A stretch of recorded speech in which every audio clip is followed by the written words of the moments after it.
These are the NCAA Baseball Regionals presented by Capital One in Clemson, South Carolina. We have been waiting a while to play some baseball as Mother Nature came through for about 2 hours and 45 minutes, but the tarp thankfully is off.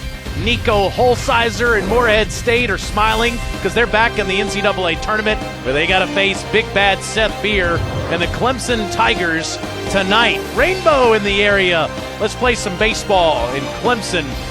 Man, I can smell the tailgating from here. Vandy won earlier today, knocking off St. John's.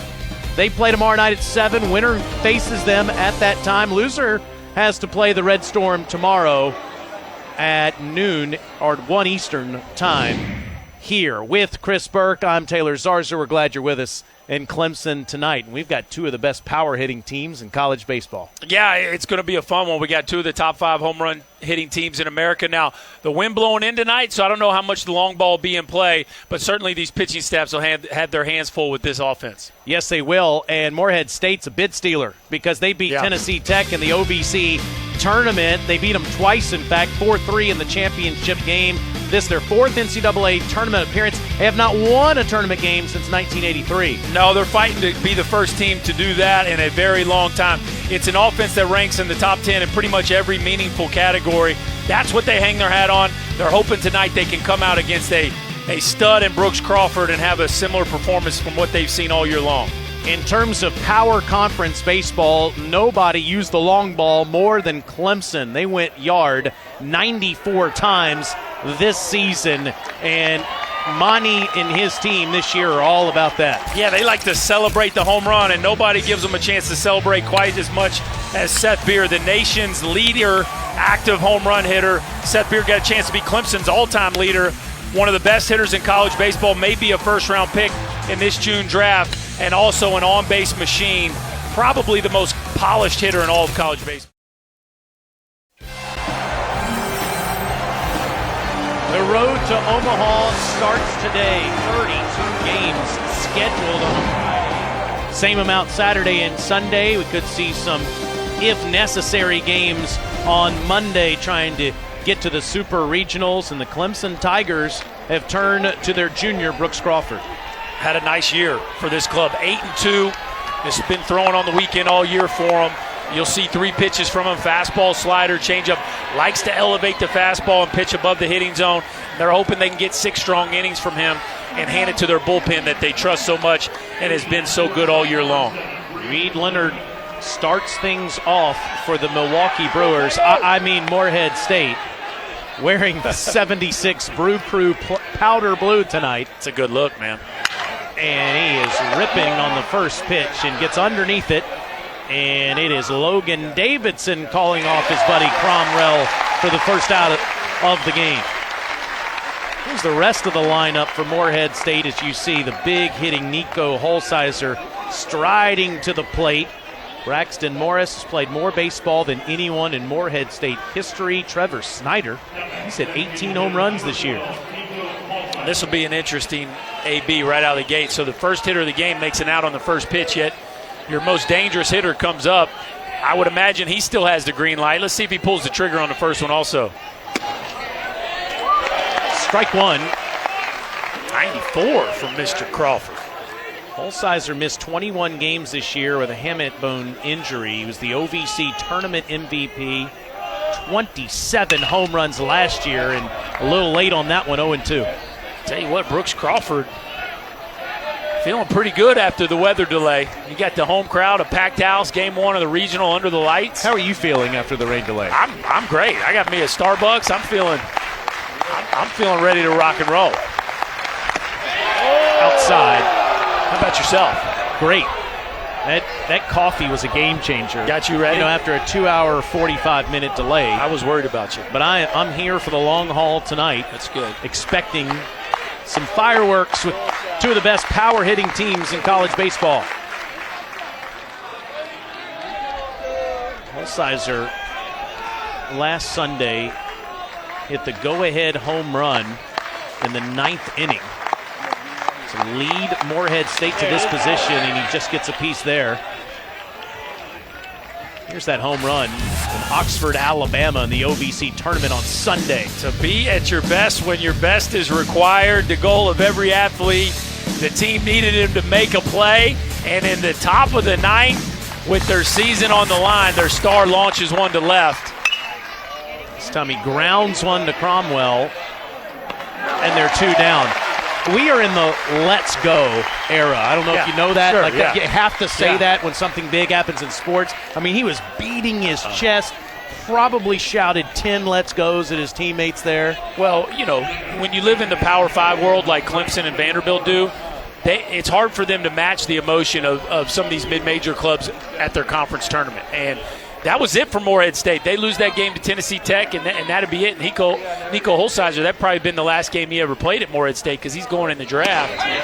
But a home run extends the life of their year, and that's a moment he will remember no matter how many home runs he hits in Major League Baseball. He'll remember that forever. Same situation with Braxton Morris. His career is going to end when Morehead State's season is over, at least at this level, and he gets into one down the left field line, and that is just foul. Ooh.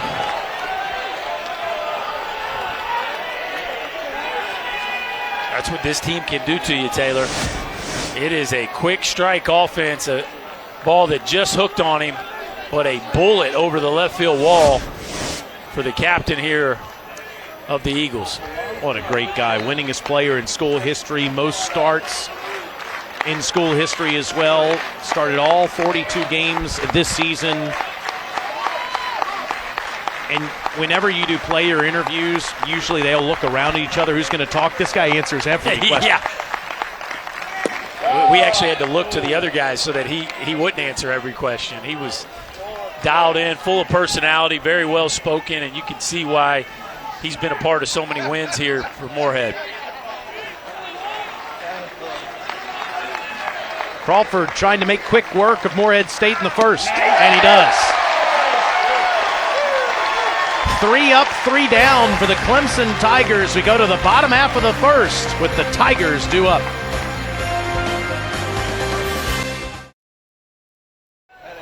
Good-looking lid there as the Eagles retired in order in the top half of the first. They have to deal with this Clemson Tigers lineup led by Logan Davidson. He's the only Tiger ever to hit home runs from both sides of the plate in the same game. Did it twice this season, did it once in the ACC tournament in the same inning.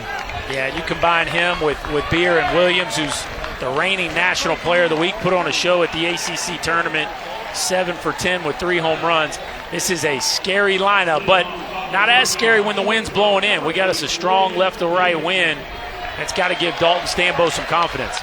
Stambaug's pitched 3 times. This is now the 4th time he's pitched in the last week, and you do wonder about his endurance. He started 1 game last week in the OVC tournament and pitched in each of those Tennessee Tech victories as Davidson takes upstairs. He is your classic crafty lefty, Stambaugh. He is a 3-pitch guy. You'll see fastball, curveball, changeup, and as you said, pitched 3 times last week. So they're not sure how much gas he has in the tank. They're hoping he can get them to the 5th. And like Clemson, they have some arms in their bullpen they can really trust.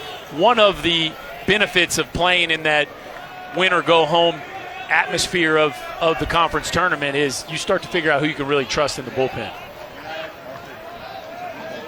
Davidson near 300 on the season.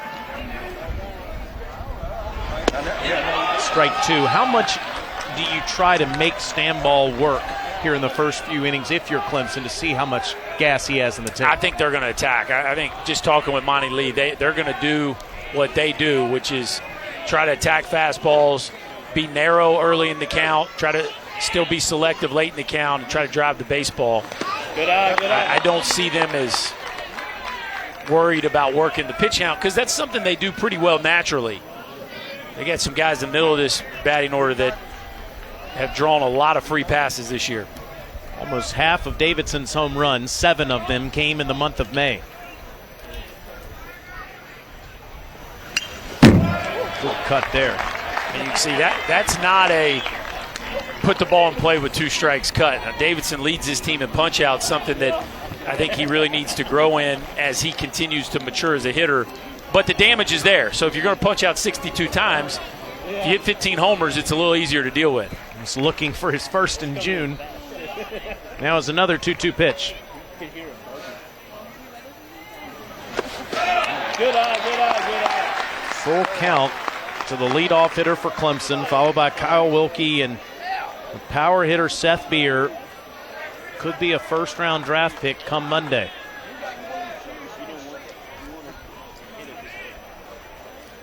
Winner against Vandy tomorrow night at 7. Loser must come back and play at 1 tomorrow against St. John's. And that is a strikeout. There's a little delayed call there from the umpires, but Davidson did go around for out number 1. And if you're Monty Lee and Logan Davidson, that's one of those you'd like to see home plate umpire Rick Allen ask for help. It certainly looked like he went past the point of no return. Let's see if the barrel passes his hands. That's always what I look for. Yeah, I think that's a swing. But did the ball hit the ground? I don't know. There's just a lot to take in right there. I always felt better when the first base umpire punched me out than the home plate umpire. Kyle Wilkie takes ball 1, the catcher for Clemson. Batted .400 in the last 31 days.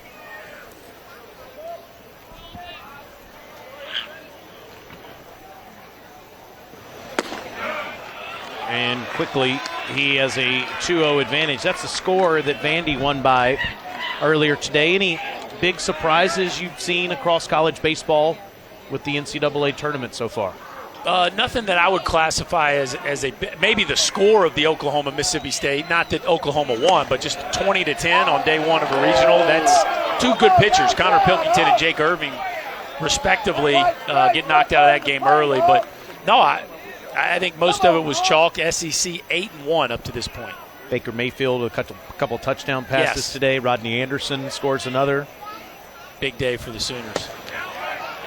And they scored 20 runs without Kyler Murray and Steele Walker, 2 of their star players. So that bodes well for Oklahoma moving forward in that regional, which projects to be very offensive with Florida State and a place in June where the ball travels at Dick Howser Stadium. 3-1 to Wilkie, and he lost him. So Wilkie is aboard. You never want to walk the guy in front of the best power hitter in college baseball, but that's what Stambaugh has done, and here he comes. Seth Beer with 54 career home runs. This is a real dude right here now. Hit at least 16 all 3 seasons he's played here. No one's ever done that before. No, it's a special hitter, and you think about the fact he's got a chance to be their all-time leader and he's doing it in the BB Core bat era. It says something special because there's been a lot of guys come through this program.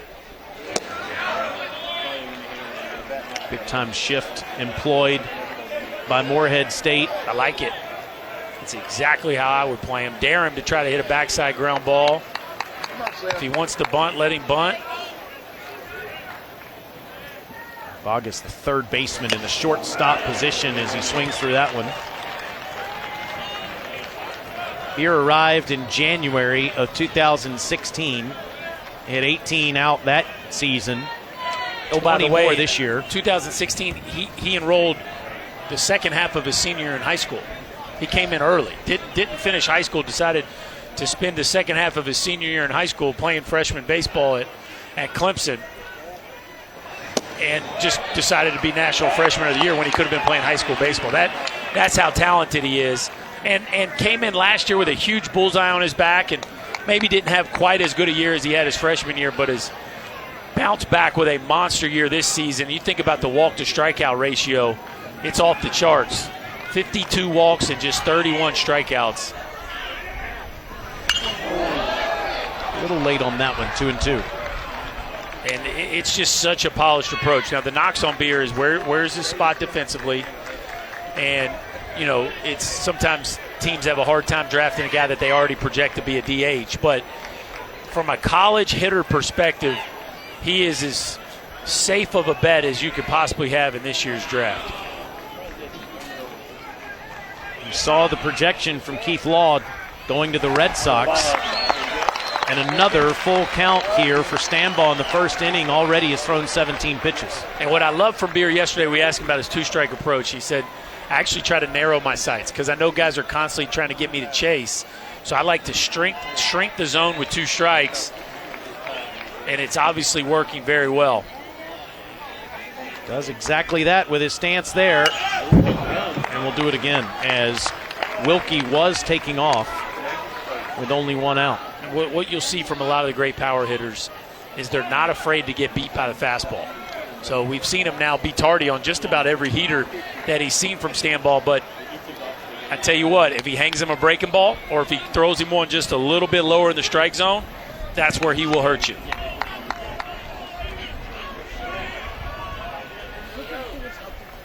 Wilkie runs again, and again, pop foul.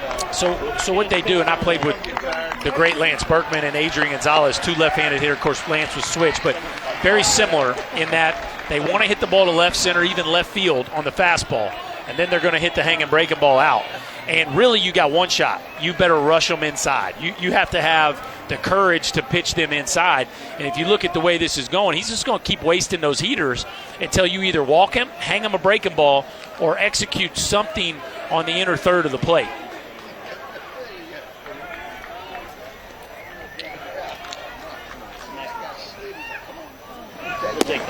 And that is strike 3. Perfect pitch from Stambaugh. And what I like about it, and I don't know it was necessarily intended, is this was kind of a front door breaking ball. This ball starts behind Beer. So watch where this ball starts, way behind him, and ends up on the inner third of the plate. And I think Beer read fastball inside early, and then that breaking ball just locked him up. A really good pitch right there by Stambaugh. Wilkie did take second base, stealing it, so he is in scoring position as Stambaugh has struck out both Davidson and Beer, and this is the red-hot Chris Williams after an outstanding ACC tournament performance with a chance to drive in a run here. That ball gets away into center field.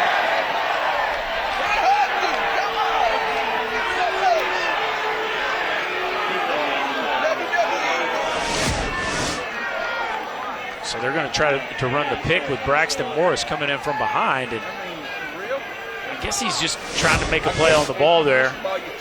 Home fans didn't like it. You asked me about the upsets, Taylor. They wanted a pass interference call. Yes, they did. I think they might have had a case.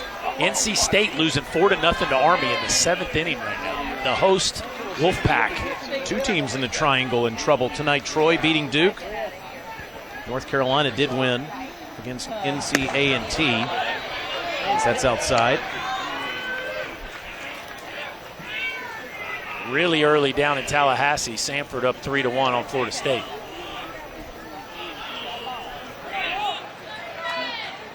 You always see them, at least 1 or 2, a 4 seed knocking off a 1. That's what we have here tonight, 1 versus 4, with Williams taking strike 1. I tell you, I really like what I've seen from Stambaugh to this point. Seems to be in complete control of his nerves, executing pitches at the bottom part of the zone, is elevated when he needs to, and we've seen all 3, the breaking ball, the changeup, and the fastball. A lot to like about this left-hander here early on. Just wonder how long he can go. Already 22 pitches here in the first inning.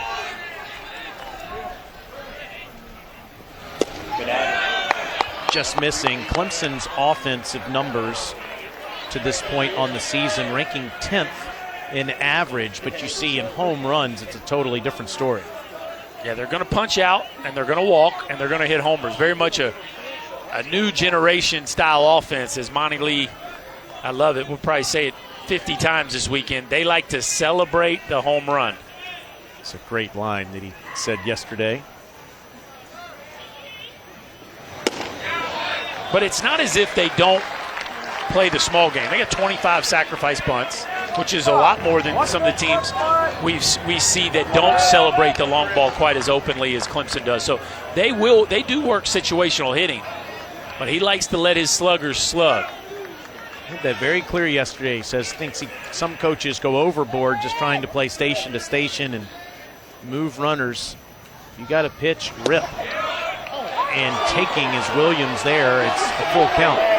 That's what I'm talking about right there. 3-1 count, and that's a painted backdoor breaking ball right at the bottom of the strike zone. And really, as hot as Williams is right now with first base open, I don't think you need to throw him a strike right here. I know you've already thrown 25 pitches, but you got to be careful with this one. Way out in front of it, and we'll do it again. Oh! That hit her in the head, I think. Ay, ay, ay. Our cameras didn't catch it, but I think that got a youngster in the head trying to make a play on the ball.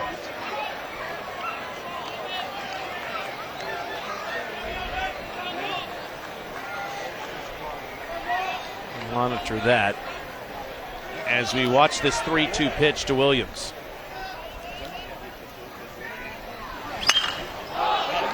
Popped up.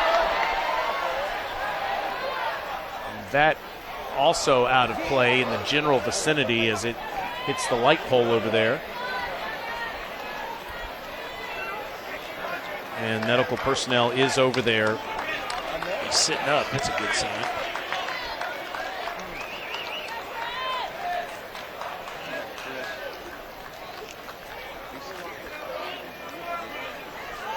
It's the 28th pitch for Stambaugh in the first inning.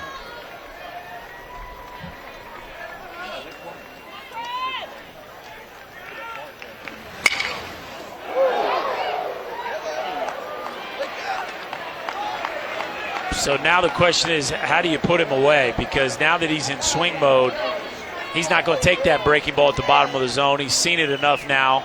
The fastball, he was early on the fastball. As you said, he's looks to be laser focused on the breaking ball. I think you either go change up here or try to paint a fastball on the outside edge. But the deeper this at bat goes, the more scared I would be of Williams if I was Stambaugh.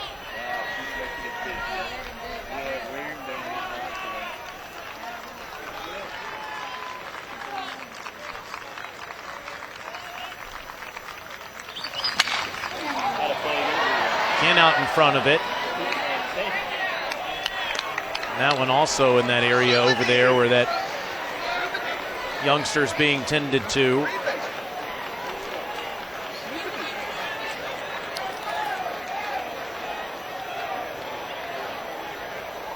Chris Williams been great with runners in scoring position, trying to help Clemson get out of this round. They haven't been out of it since 2010 when they went to the College World Series. They've struggled getting to the Super Regionals. They have hosted the last 3 years here in Clemson. Good eye. And finally, after that marathon at bat, it ends with Williams taking first base. And honestly, if I was Mike McGuire and the Morehead State coaching staff, I'm not too disappointed by that result. That looked like a very dangerous at bat. I think starting over with a new matchup is probably best if you're an Eagles fan. Again, that pitch count already a concern given all the work that Stambaugh did last weekend. You wonder if he's got 3-4 innings at this rate. This is Drew Wharton, the center fielder, moved up in the lineup tonight. Take strike one, in part because Patrick Cromwell's been struggling a bit at the plate. He's dropped down to the 6th spot, as you see Morehead State's coach, Mike McGuire. McGuire's got ties to the Palmetto State, but Clemson fans cringe when they hear the words University of South Carolina. That's where McGuire spent his last few seasons as a player. Quickly, Wharton in an 0-2 hole. Two really good pitches there. Fastballs that just held their angle on the outside edge of the plate.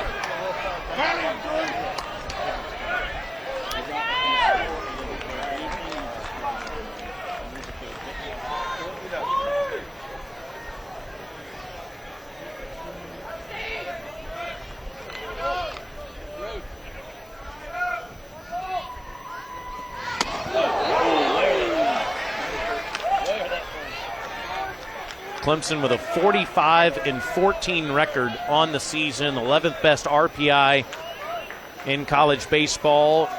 garnered them the 10 seed.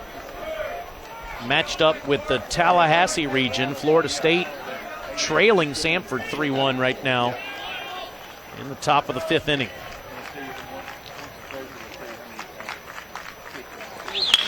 And Wharton on the ground. Third baseman Bogus goes the short route, and that ends the inning. 34 pitches for Dalton Stamball, but Clemson does not get on the board at the end of 1.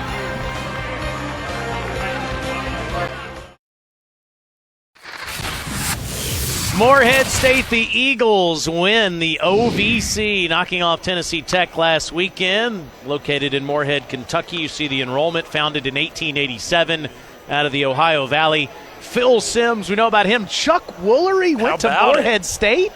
Mr. Game Show himself. Be back in 2-2. How about that? I miss Chuck Woolery. They got a nice following here. Yeah, they do. They've got a nice Eagles crowd tonight that have made the trip. They have not won an NCAA tournament game since 1983. Did reach the tournament 3 years ago.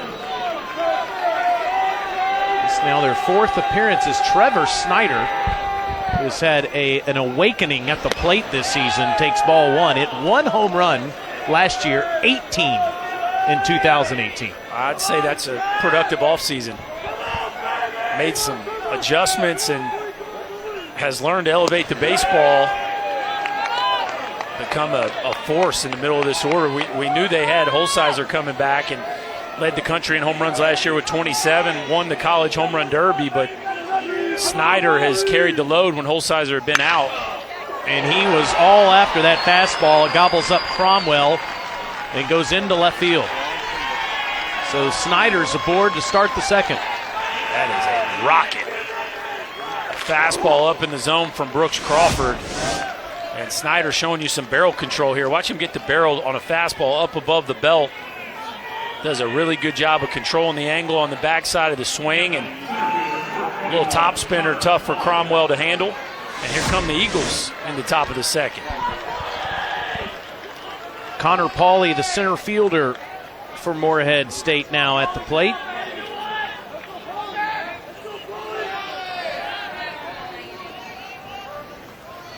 Nice. And we mentioned Morehead State being a bid stealer. The OVC is the 20th best league according to the RPI in college baseball, but Tennessee Tech had one of the best records in the game, so you knew they were going to get into the tournament no matter what happened. As Pauley pops this one fouls. There's no question Kentucky, Arizona, team like that would have been in the NCAA tournament had Tennessee Tech won their conference tournament. Yeah, they definitely stole somebody's bid. Who? We're not exactly sure. I don't know if the committee was going to let Kentucky in based on some of the remarks on their conference record. You know, it's hard for me to think that they hung their hat on conference record and that they were the next team in with 13 and 18 conference record. You know what I'm saying? 13 and 17 in conference, but as Ray Tanner mentioned, Kentucky also was one and done in the SEC tournament, and that counted. Now, you never know how they decide to handle things post-selection process, but if it really was all about conference record, it's hard for me to believe that Kentucky was the first team out, even though I do think Kentucky was absolutely deserving of being in. This popped towards Wharton in center field, one down. There is no dispute, Berkey, that Kentucky was one of the 20, 30 best teams in college baseball in 2018. But I have heard committee members in basketball and baseball say in the past, you still have to earn it, though. Even if you are undeniably passing the eye test and you would be favored to beat most of the teams in the tournament, you have to go out there and take care of business. Kentucky got swept by Vanderbilt late in the year. Then, of course, did not win a game in Hoover, and I'm sure their coaching staff would admit we could have done something to get ourselves in. And I hear that side of it. A big piece of that problem down the stretch was injuries, which I think needs to go into account. And you still have to earn it, to me, discounts all that they did outside of the conference. I mean, I don't think Kentucky should be in because of their reputation or the name on the front of the jersey. I thought their resume was good enough. Bogus in double play mode, but it's bobbled by Green, and everybody's safe.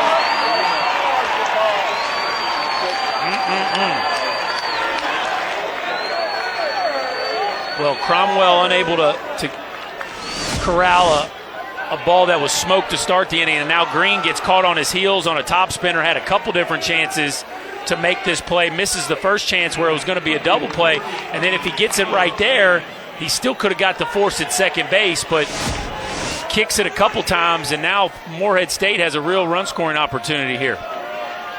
Tyler Neiman, the left fielder, in the 7th spot for the Eagles with runners on first and second and one down. Eagles trying to take an early lead.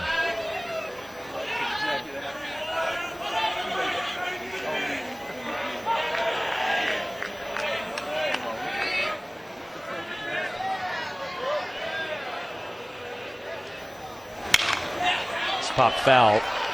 I know Green is kicking himself right now, but as someone that played so much of that position, what was the first mistake you noticed?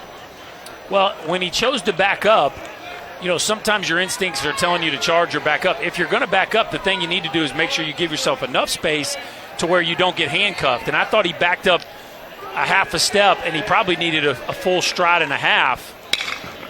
And now Neiman serves one down the left field line. This is going to plate Snyder. Morehead State strikes first. It's bobbled by Hall out there, and another run comes in. 2-0 Eagles.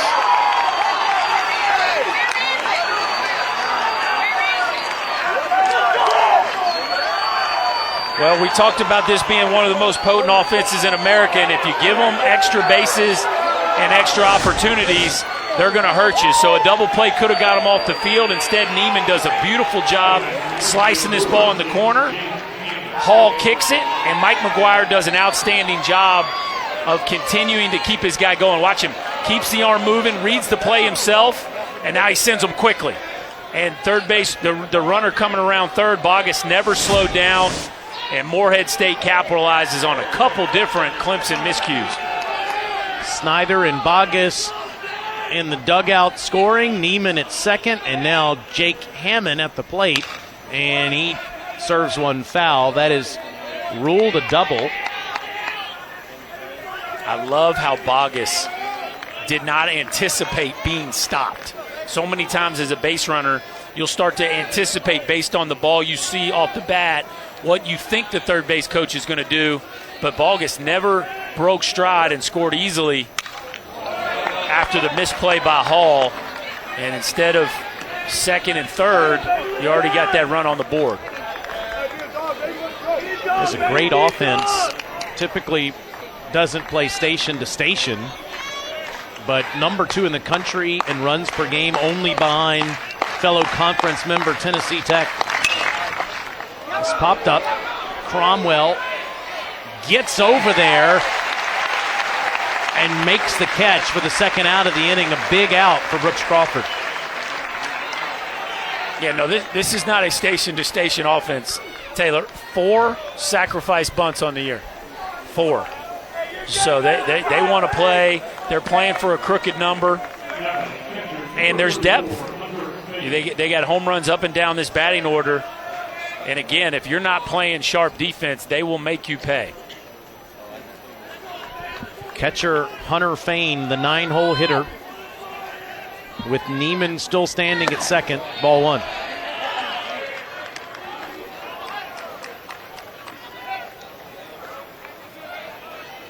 This team lost a game in the OVC, had to beat Tennessee Tech on Saturday to force an extra game on Sunday.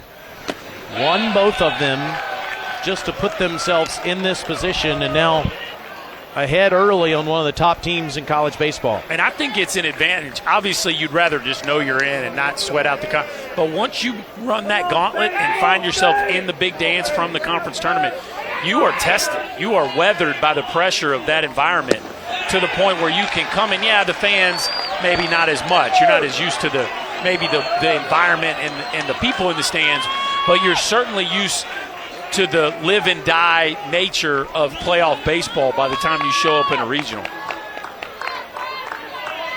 Already 34 pitches for Stambaugh in the first inning, and here's the 28th pitch for Brooks Crawford in the second. Strike one.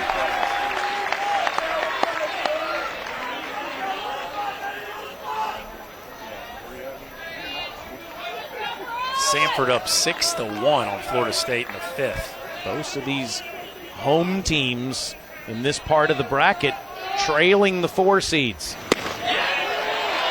And that's ball 4. So now Thane at first with Neiman remaining at second, and back to the top of the lineup and Reed Leonard. And this is where Crawford has to show his maturity. The defense has let him down, and now he's got to do his best to work around it. Keep the damage at a minimum, and he's got his hands full here as Morehead State flips the batting order. Leonard popped out his first time.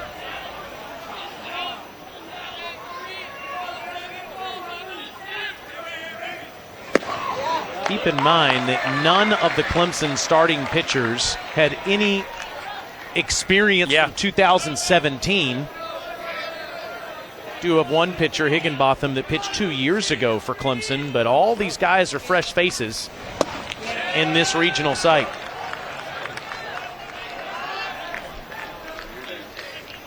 So, Taylor, I had a lot of at-bats in my career at a leadoff spot. One of the reasons I never hardly swung at the first pitch of the game is because what happens when you're second at-bat, you come up with runners in scoring position, and you haven't seen anything that the guy has to offer other than a first pitch heater. He gets into this one in left field. Hall drifts back, gets a beat on it, and the side is retired. A couple of errors were committed in the second inning. That led to a couple of hits and then a couple of runs. Morehead State up 2-0.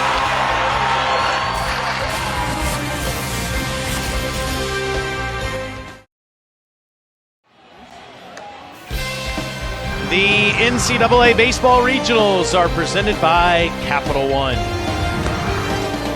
Clemson trailing Morehead State 2-0 as we go to the bottom half of the second inning. Clemson, the regional host for the second consecutive year. And just like last year, Vandy and St. John's are here. And Vandy once again knocked off the Johnnies. Doors won this regional last season. Winner of this game tonight gets Vandy at 7 Eastern tomorrow. At 1 o'clock, St. John's is waiting the loser of this one. That was a really well-played game. Both those teams pitched extremely well, defended extremely well. And from 2 first-class programs, we certainly weren't surprised, but that was a really good one in the game 1 of this regional. It was a quick game, beautiful weather around lunchtime today. We had a 6+ hour break due to the storm that came through the area about 5, 6 o'clock this evening. Now it's a beautiful, breezy night in Clemson as Patrick Cromwell has a 1-ball, 1-strike count. He has struggled recently, just 7 for 50 in the month of May. In fact, he's just 1 for his last 19. It's a beautiful facility, isn't it? The renovations they've done to Doug Kingsmore Stadium have just been spectacular. I love what they did to the outfield. Of course, the team building up the right field line that you see right there. The Cajun Cafe adds some ambiance. This is a beautiful facility. Served into left field. Neiman on his horse makes the catch. There's one down. For more coverage of the Division I baseball tournament and interactive brackets, go to NCAA.com. And all day you've been at NCAA.com looking at that scoreboard. One of my favorite days of the year. And it looks like the night session is going to provide some more drama than the early part of the day. I'm sure Jordan Green is playing some what if in his mind right now. Turns that double play in the top of the second inning, and it could be a completely different story at the moment. Sometimes a play like that will really lock you in on offense. You get that hyper focus because you're so determined to try to impact the game on the offensive side. Usually in these kind of environments, you don't need a ton of motivation, but kicking one that costs your team some errors can definitely change your focus throughout the course of a game. It can go one of two ways, really.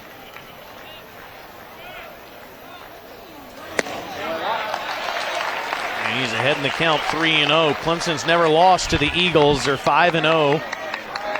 Lifetime, they have not played since 2013.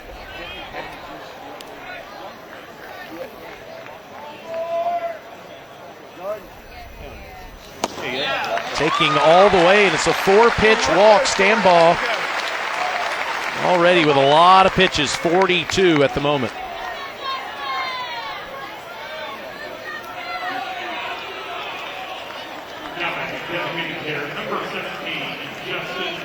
So Justin Hawkins comes to the plate with Green standing down there at first base. Good news for the Eagles is that they have the lead, but the bad news is Stand ball already with a bunch of pitches here with just one out in the second.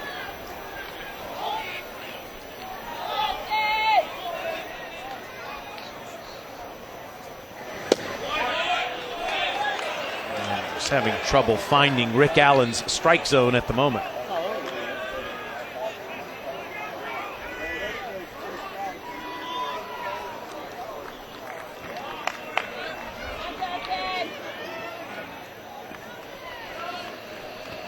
Hawkins can continue the inning. Sam Hall, the left fielder, batting ninth, would be next.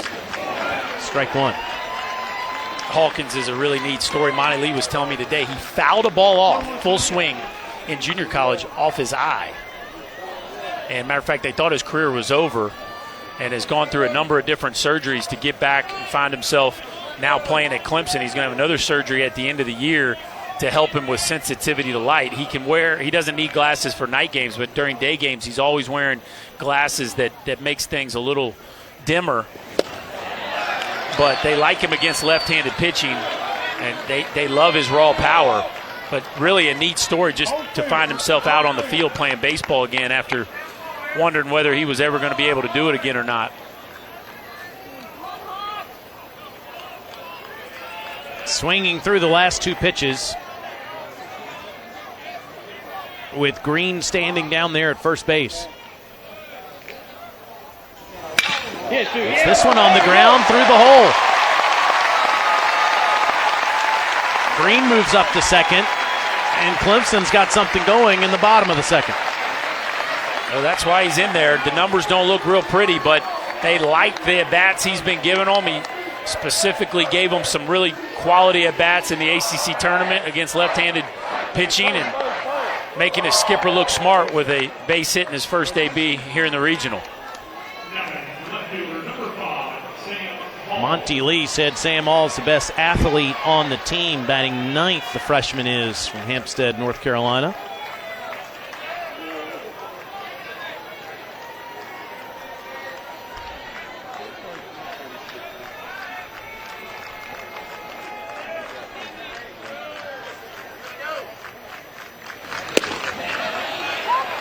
And Hall takes strike one. Under 200 in the month of May, which is why you see him down in the 9-hole tonight. Clemson in an early 2-zip deficit, trying to change that here with Hall at the plate. Gets into that one, into the gap.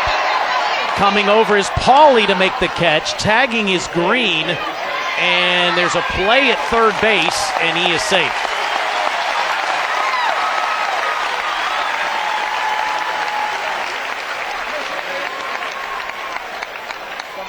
So now runners at the corners with two down with Logan Davidson at the plate. Nice job by Green there. And normally the thought process is if the guy in front of you tags, you should tag. And that's a missed opportunity for Justin Hawkins. They could easily be having runners right now at second and third. Instead, first and third. Hawkins did not trail his lead runner Green. And with that play at third base, he would have walked into second. A missed opportunity to go an extra 90 feet for the Tigers. Davidson struck out his first time.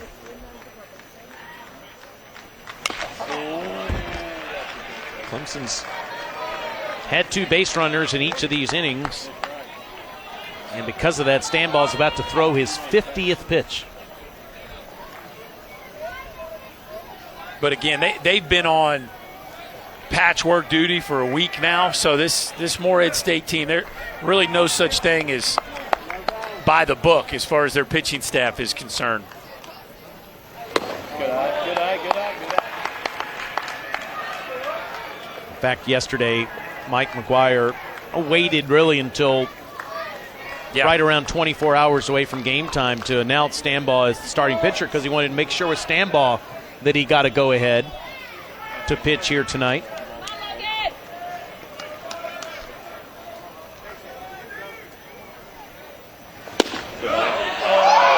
Gets the corner, strike 2. And that's a huge pitch. Logan Davidson doesn't want any piece of it in a 1-1 count. And those are those 50-50 plays that really can turn the tide of an AB. So instead of 2-1, it's 1-2. And a big call goes the Eagles' way right there. Still got to have something to put this talented hitter away with, though.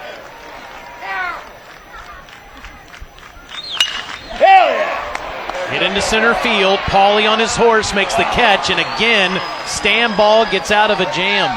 Morehead State with an early 2-zip lead heading to the 3rd.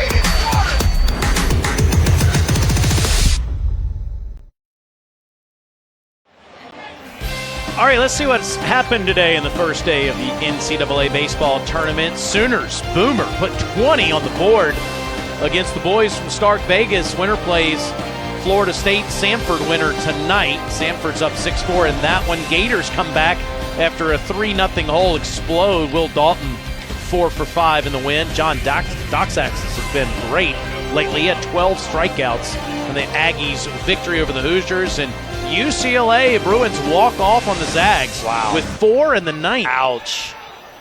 I tell you, that Will Dalton piece right there is a huge development for the Gators, who were seriously leaking oil down the stretch of the season. A big part of that was Will Dalton hadn't hit a homer in about a month. And so for him to come out and get 4 hits, drive in 6 runs, and hit a bomb, he was a big part of the narrative that was going on all season long, which is Florida is better than they were a year ago. But as the team got banged up and Dalton struggled, it was easy to question exactly how potent they were going to be in this postseason. Holsizer can always get into one and take strike 2. I know it's always a little dangerous to make the comparisons, but you just see this guy's body and it reminds you of Manny Ramirez, the way that he's built. 1-2, hit on the ground foul. And really good hair. And Manny type hair, yes. But no, you're right about that. It's, Manny's one of the all-time great hitters. But you're right, from a frame standpoint, I mean, if you knew nothing about baseball and you just looked out on the field, you'd pick him out. Oh, yeah. Reached for that one. And Green camps out underneath it for the first out of the game, or the inning rather. Holsizer is 0 for 2.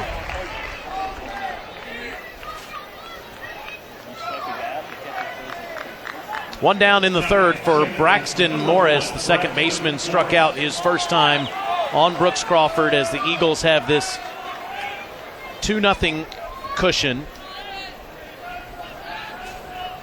36 and 24 this season. Nice. And RPI of 96 for Morehead State. They've only played top 25 competition 7 times, and all 3 of their victories came against Tennessee Tech in the top 25. In fact, they were 3-3 against Tennessee Tech this season, and they played all of those games towards the end of the year. Last 2 weeks. So that could be beneficial in a situation like this. Well, and they played at Tennessee, they played at Louisville, they played at Kentucky, so they're no stranger to a Power 5 opponent, and it's a program that was in a regional in Morris's freshman year in 2015. So Mike McGuire, I give him a ton of credit. He has made Morehead State baseball relevant and has them playing at a very high level.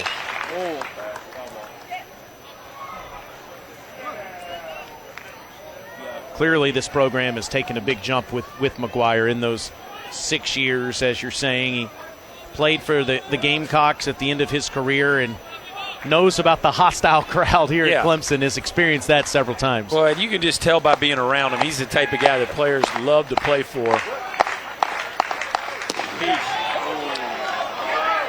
2 balls, 2 strikes on McGuire's team leader.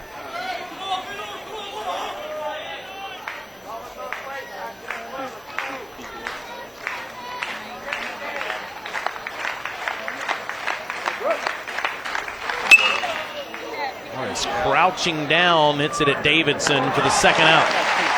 The ESPN Networks brings you every game on the road to Omaha, starting with regional coverage on ESPN2, ESPNU, Longhorn Network, SEC Network, and ESPN3. Whip-around coverage also available through ESPN3 and the Bases Loaded channel. All coverage available on the ESPN app. You're a college baseball fan. I mean, this is a holiday. No question.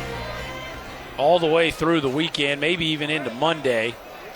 It's all about trying to get to Omaha. And, first things first, you got to get out of your regional, but the passion and the drama and the competitive nature of these regionals, there's just nothing like it. Trevor Snyder went around. 1 ball, 1 strike. He singled and scored in the last inning.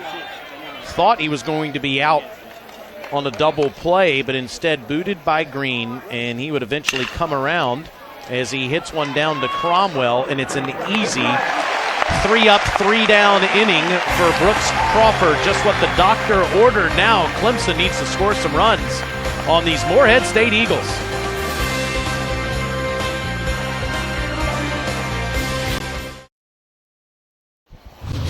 I can smell it. You got it? From here.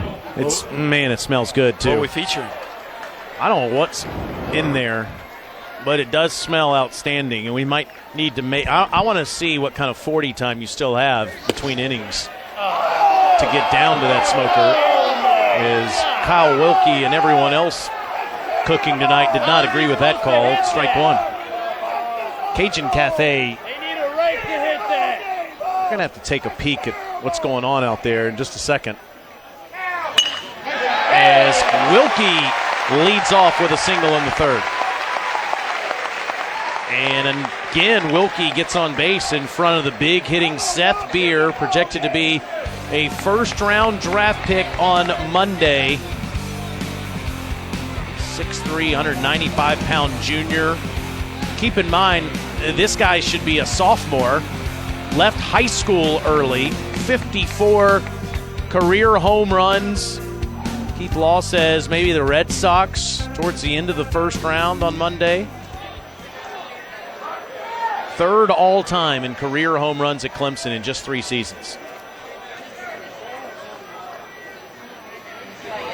And he wanted that one, but gets underneath it. And it's Connor Pauley with the catch, 1 down. I thought it was interesting what Beer said yesterday. Anytime he's been in a slump, you can't swing your way out of a slump. He's always tried to be committed to what's next instead of what's happened in his past. Well, there's a piece to being a professional hitter that is physical. Do you have the power? Do you have the hand-eye coordination?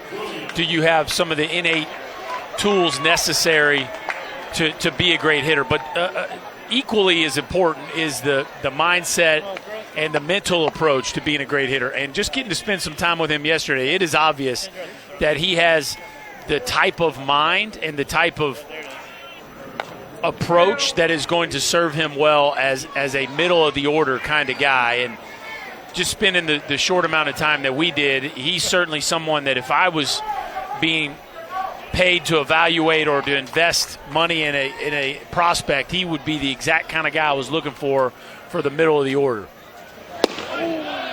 Williams takes strike 1. We've seen some try to wear Aaron Judge's number. Then there's some that go for Bryce Harper's hair and beard look.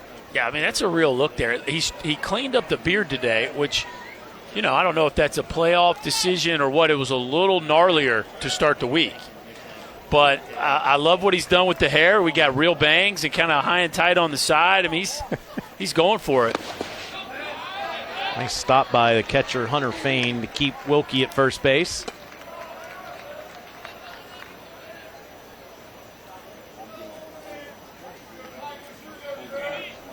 He did steal second. Wilkie did his first time up in front of Williams here.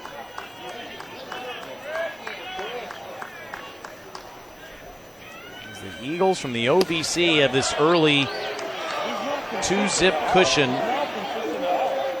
despite Dalton Stanball already throwing 58 pitches in the third inning.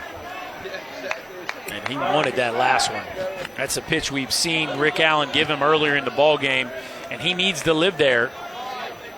He has to be on the edges if he's going to continue to post zeros in this ball game.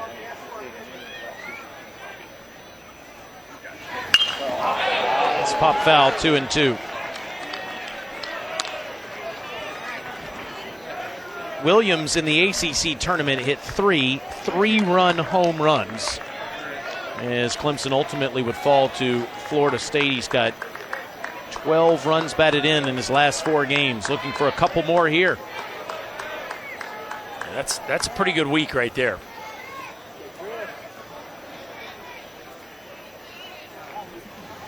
Good eye, good eye, good eye. Again, Stanball for the 4th time as a full count.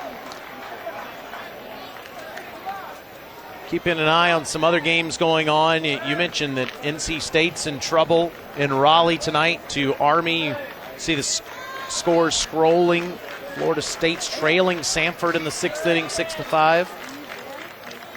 Clemson down 2-0 early here, as again Wilkie runs on the 3-2 pitch. It's fouled off. Well, Auburn was a very popular who's the most likely road team to win a regional. And by winning today, and if NC State loses, they're going to have Casey Mize going against Auburn in the winner's bracket game tomorrow night. And that's a pretty good spot to be in if you're an Auburn Tiger. See that one, Troy up 6-0 on the Duke Blue Devils. Hartford in their first ever NCAA tournament game as a lead on the Hatters of Stetson down in DeLand, Florida. There you go. And again, Williams walks, sending Wilkie down to second base.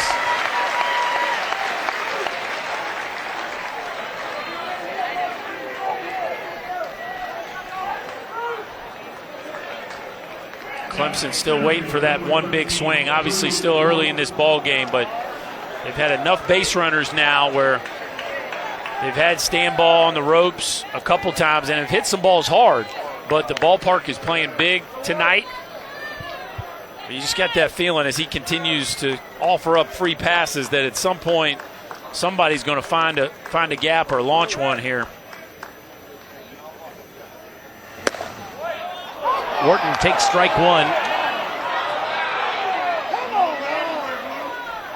Grounded into fielder's choice to end things in the first inning with runners on first and second.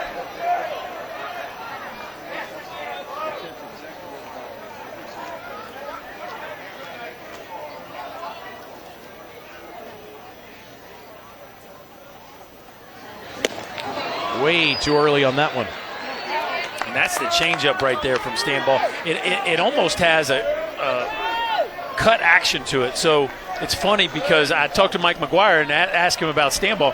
A lot of changeups. I asked Monty Lee, what does Stanball throw? Well, he really doesn't throw changeups, all breaking balls. And you could see where on video that looks like a breaking ball. But that's the changeup, especially to the right-handers. You'll see that changeup quite a bit.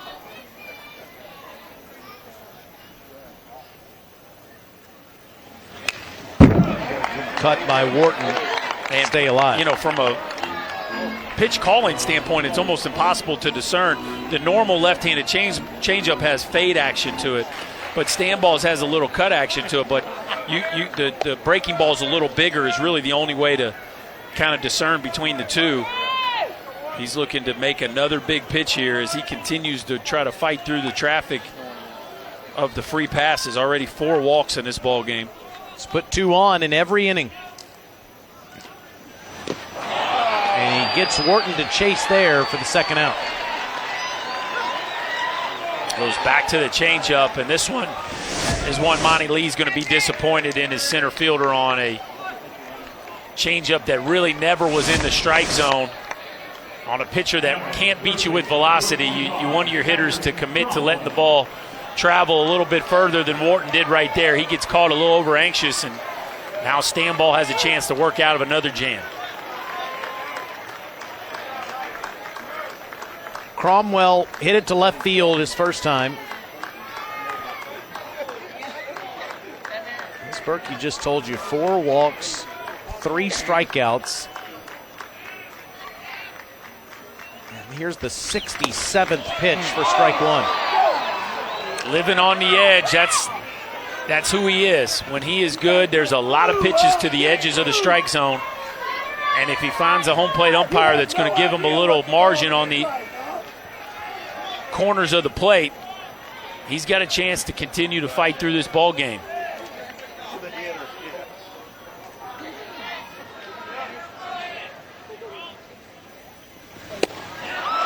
And quickly ahead in the count to Cromwell, trying to get out of a 3rd consecutive jam and keep this game at 2-zip.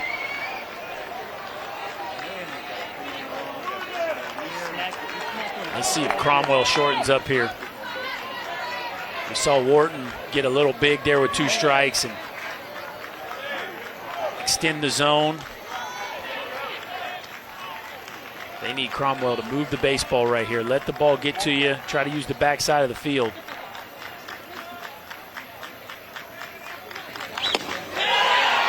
Misses the corner for ball 1. Morehead State, the only new team in this Clemson regional. The committee admitted that it kind of got past them, that they put the same top 3 seeds here in Clemson, South Carolina for the 2nd consecutive year. Vandy again the 2, St. John's again the 3. Doors win again today. They're the defending regional champions here. Only different team, the Eagles. UNC Greensboro was the 4 seed here last year.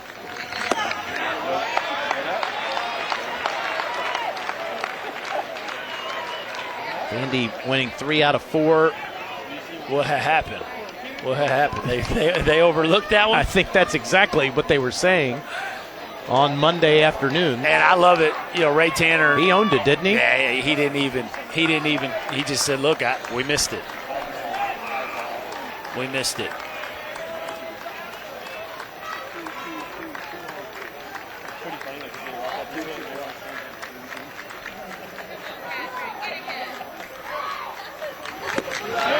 There you go. Couple of really good takes. Here's that Tanner quote. I think in hindsight, you say you'd make some adjustments. You probably could. Maybe if somebody had noticed it immediately, it would have been changed. All the coaches, at least the 3 that were here last year, were shocked to see it happen again. These teams are new to Morehead State. Tell you, if I was St. John's, I'd be really disappointed. They got to face that Vanderbilt pitching staff every year. That's no fun.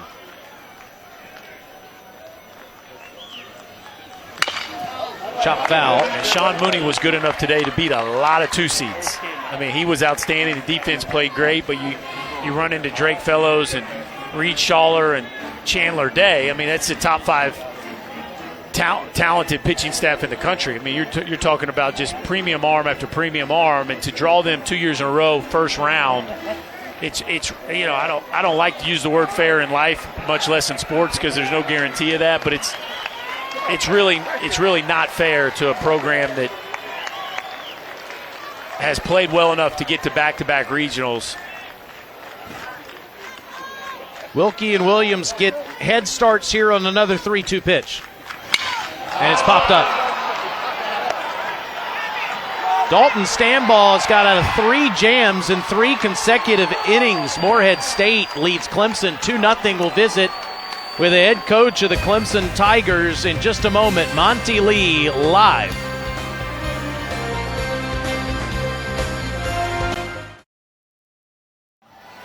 Man, a picture-perfect night in Clemson, South Carolina. Eagles have an early 2-0 lead. We visit with the head coach of the Clemson Tigers, Monty Lee. Monty, we had to wait almost 3 hours to get this one going, but we have a beautiful night with the wind blowing in once we got started. Yeah, we did. Again, you can't control the weather. Had to put the tarp on, had some lightning in the area. Your typical summer weather down here in the south. But we're able to get the game started a little bit later. It looks like we got a great night of weather ahead of us. Coach, obviously the goal of every program, they want to be able to host a regional. You got an incredible environment here. Mm-hmm. The home crowd showed up in a big way. Now with that, sometimes is added pressure for your guys to perform. Do you feel your team maybe a little bit tense early in this ball game? And if so, how do you help them through that and maybe come up with a big hit in some of these run-scoring situations? Well, I think just more pitches we see, more at-bats we get, more reps we get on the field in this environment, the more comfortable we're going to get as the game goes on. Coach, best of luck to you here tonight. All right, thank you, guys. Monty Lee being video bombed, I guess, photo bombed by one of his players in the background. It's always Jake Higginbotham there. He just awkward with the stone face. Like earlier, we got the Johnnies were flossing and we got a little personality. That one was kind of just a little eerie for me. Yeah, Jake was stone faced, very serious. Coach didn't want to answer the "Are your boys a little tight?" question. Oh, now he's going to smile. There it is, much better. Yeah, he did. Coach didn't. I don't know if he wanted to answer the "Are your boys a little tight tonight?" question. I don't blame him. That's a nice snag by Green, making up for an earlier error.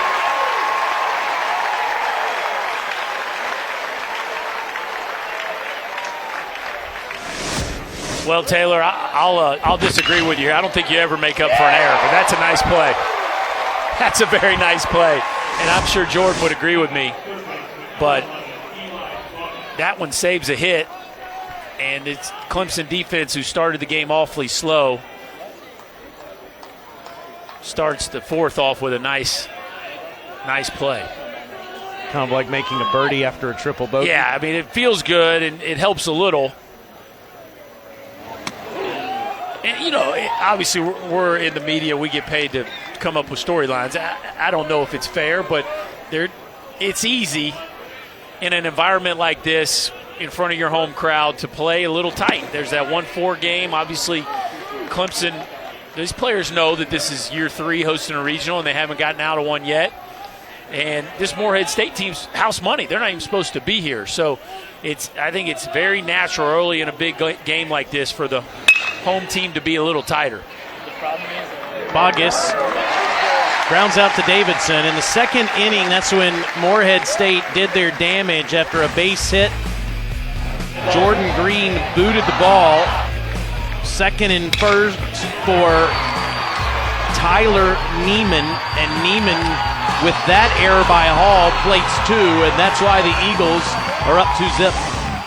And there was, the start of that inning was a bullet that Cromwell couldn't handle, ruled a hit, and it was a hit. But, again, 3 plays in that inning that the Clemson defense could have made, 2 of them that they certainly should have made. They don't make any of them. And Morehead State puts up a crooked number. And then on offense, they've had a few at-bats with runners in scoring position that seems as though some of the players may be pressing a little bit. Well, there's no doubt you can see them having more confident at-bats so far in this game than what we've seen from Clemson. Morehead State. Yeah, it's a loose group. I got to hang out with them during BP, and they were having a lot of fun. Again, I think Mike McGuire does a really good job with his team of they believe in themselves, but they're not in awe of the moment. There's a nice balance of respecting where they are and being fired up, but, just kind of that loose playing with house money mentality. And they have certainly showed up here ready to compete.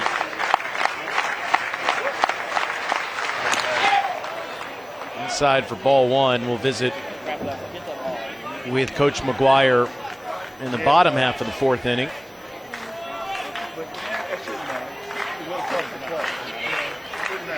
Brooks Crawford watched 2 runners score in the second. He's trying to keep the game at this situation as we speak.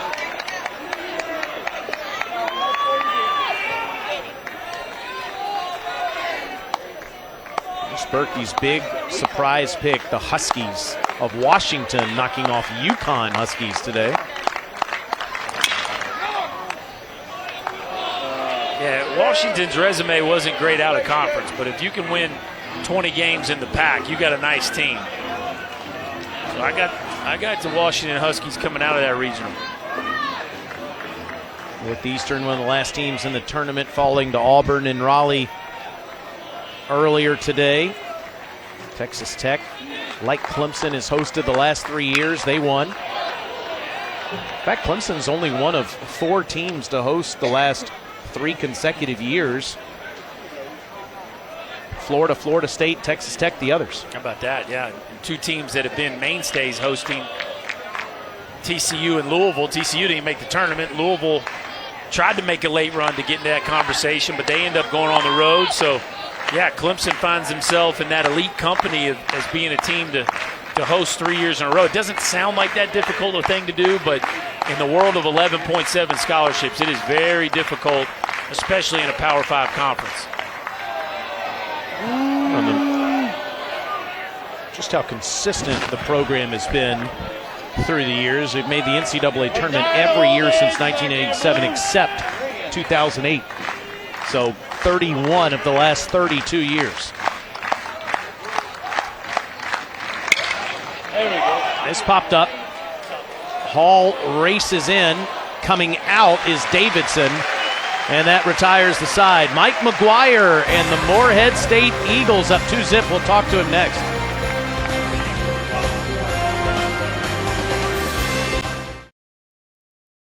Mike McGuire and Morehead State have an early 2-0 lead over Clemson as we get ready for the bottom of the 4th. And Coach Dalton Stanball's gotten out of some trouble in each of those innings. You have to be proud of the way he's pitching. Yeah, he's battling. We're kind of emptying the tank here early, a lot of high pitch count innings, and that's concerning. I don't know how much deeper we're going to get into this ball game, but I hope he keeps putting up goose eggs until we go to the pen. Coach, it's been a joy to watch how your club goes about their business. What's your message to your team to try to keep them loose in this environment as you come into a place like Clemson? Well, I think we know we can play here. We know we got to play well to play here. But, I think I got a veteran club and we were ready to play, and we weren't intimidated by anything. We just know we got to play well. These guys are great to watch behind you right now. They are fired up to be in the NCAA tournament. Best of luck, Coach. All right, thanks, guys. Jordan Green at the plate. Sparky says still trying to make amends for an earlier error in this game that led to 2-run scoring for the Eagles. Well, you never assume the double play, so you can't, and I know that no team wants to hang any result on any one player, but the truth is, as a middle infielder especially, you get a chance to turn double play and you don't, that sticks with you. And in a game that's stuck at 2-0, it obviously looms large. But important that what Coach McGuire just mentioned about how long of a game this is. Stanball's not going to go the distance. It could be a game decided by the bullpens tonight. Well, he got the perfect conditions. It just the park feels really big tonight. A little bit of a breeze blowing in, not too much right now, but just kind of feels like dead air here in the yard. We've already seen some fly balls that felt like they were really well hit, not even challenged the wall. And a swing and a miss as Green was completely crossed up on that one for the first out in the 4th. It's another one of those pitches that's kind of, see if I can tell from the grip here. That looks like the breaking ball. Just a slider that comes right at the back knee and just locks him up. Stanball just keeps making pitches. One thing about kids from the OVC, it's like pitching in Colorado. You got to take the ERA with a grain of salt. This doesn't look like a kid that has a 6 ERA. I mean, he is painting the edges of the strike zone. And that's almost the team ERA, too. Yeah. 5.89 is the team ERA, but to your point, for lack of a better word, I mean, they're playing in bandboxes in the OVC compared to what they're witnessing tonight.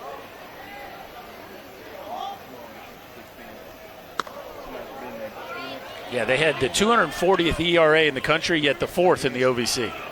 So that gives you a little perspective on how hard it is to pitch in that league. And, with a 162 whip, they're used to pitching with traffic.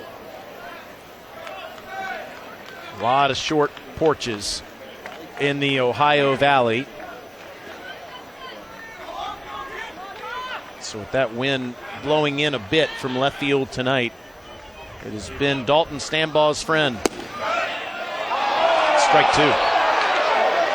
And you can see just how many pitches Clemson's frustrated with, and I don't blame them, but those are really, really quality pitches by Stambaugh. These 50-50 balls that keep going his way.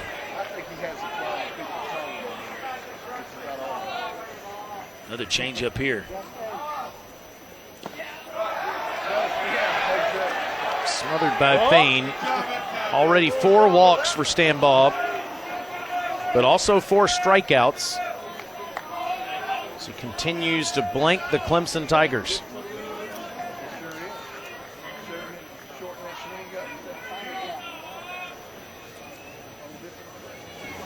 And that is strikeout number 5. 2 in a row to start the 4th. And that was a pretty good pitch to hit right there. A mistake for a 2-strike pitch. This is a mistake. That one's up in the zone and right down Broadway, but it's the velocity, not the movement or the location, that gets Hawkins. And Stambaugh, just when we were starting to question his longevity in this ballgame, comes out with the best start of an inning that he's had in this ballgame. Sam Hall hit one out to center field his first time up. This is in the gap in right center. Cut off by Hammond, but Hall is thinking too.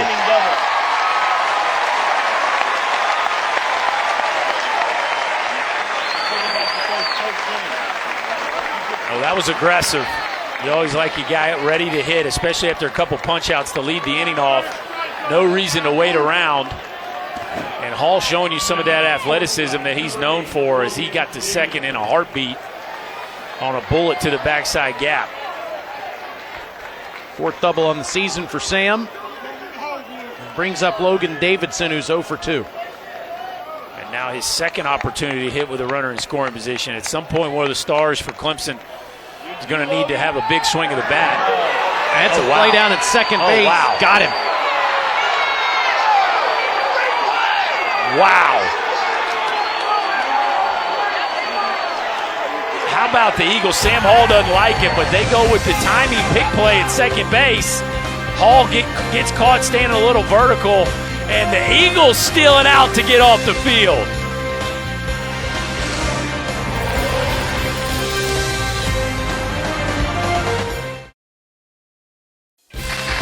The NCAA Baseball Regionals are presented by Capital One. Morehead State with the pickoff to end the inning. And how about Braxton Morris, the unquestioned leader of the Eagles, saying, "Fly, Eagles, fly," off the field. That guy is full of life. And all of his teammates rave about his leadership as he got the glove down in front of Sam Hall to finish things off in the 4th. Well, you see a lot of teams, they'll do that. Maybe the first extra base hit of a game, it's just pre-planned. Hammond pops it up. Cromwell in foul ground. 1 down. For Braxton, the winningest player in the history of Morehead State baseball. Played in every game in his 4-year career, was part of that 2015 team. Started as the 9-hole hitter, has now worked himself up where he hits 3rd for this club. But yeah, he is the heart and soul of this team. Hunter Fain walked his first time, puts a charge into this one as Wharton drifts back just in front of the wall out there up the hill. Just left of center for out number 2. That's another ball that's really well hit. You're going to have to earn one tonight. It's going to take a Nico Holsizer, Seth Beer kind of ball. It feels like maybe a Chris Williams, Logan Davidson. Certainly there's a lot of power in this game, but you're going to have to melt one to get it out of here tonight. And Brooks Crawford pretty quietly has retired 9 in a row after all the trouble he had in the second inning. Yeah, his pitch count could be crazy efficient if they'd have turned that double play early in this ball game. He has basically been on cruise control since the second inning.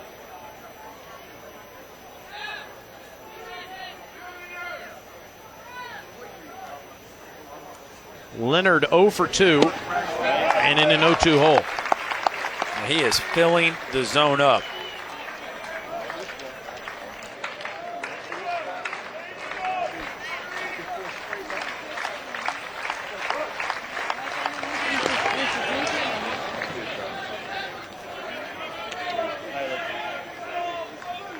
None of these starting pitchers were a part of the 2017 regionals for the Clemson Tigers. And man alive is Brooks Crawford making quick word of Morehead State. Eagles lead 2-0. NCAA Baseball Regionals presented by Capital One in Clemson, South Carolina. Morehead State's up 2-0 up in Raleigh today. How about the Army West Point Knights winning 5-1 today, beating NC State. So it's Army and Auburn in the winners bracket, NC State and Northeastern in the elimination game tomorrow. One of the biggest upsets we've seen on day one, and paying close attention to what's happening down in Tallahassee tonight. Samford leads Florida State 6-5 in the 7th inning. And congratulations to Army on a huge win. And you have earned yourself a date with Casey Mize. So sleep well tonight, boys. Eat your carrots, because your vision will need to be razor sharp against Mr. Mize. Yeah, one of the biggest wins in school history, and now you face the #1 pick in the draft. Are you buying the carrots help your vision? I don't have the best of vision, and I love carrots. Okay, so you're not buying. It's never You're worked for selling. me. Okay. My dad sold me on that my whole life.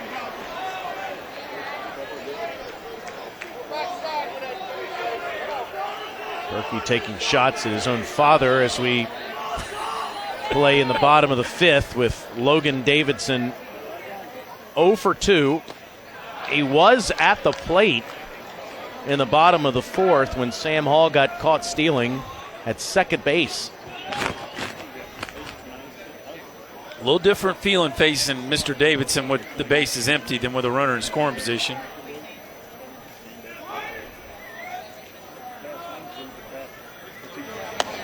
One of the most attractive prospects in all of college baseball, has a legitimate chance to go 1-1 next year. I mean, could be that kind of prospect. Obviously, a big summer in front of him, and then an entire off-season and season still to be written. But he has that kind of talent. I mean, 6'4", 200-pound switch hitting shortstop. Those don't come around very often. He's got the pedigree. And he started to find a groove as well from Charlotte by way of Providence High School, and comes down here about 2+ hours to Clemson and has gotten off to a terrific start. His father, of course, played here as well and did come back to get his degree as a volunteer assistant. We'll tell you more about that coming up a bit later on. But he is 0 for 3 tonight. Boy, that changeup is filthy for Mr. Stanball tonight. He just keeps pulling the string and decelerating the baseball more and more as the game goes on. It's 74 miles an hour right there. And they don't have much of an answer for it right now. Kyle Wilkie's been aboard twice, walked in the 1st and singled in the 3rd.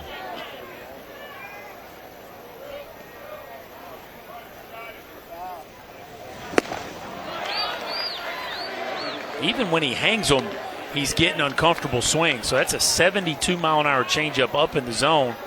Stanball looks a little uncomfortable, like he didn't like it. They're going to go take a look. He's walking around the mound with a little grimace on his face. Adam Brown wants to go talk to him.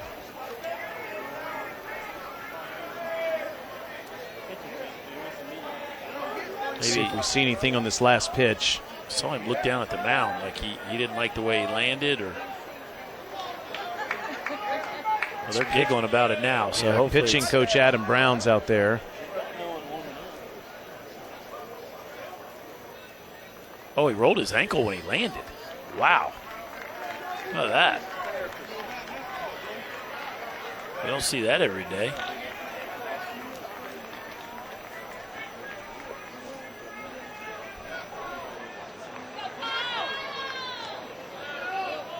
But just to tell you how well he's got it going, he gets a strike on a pitch that he didn't even see how it finished because he's looking down at his ankle. J.C. Hatcher is warming up, and he was even before that in the Morehead State pen.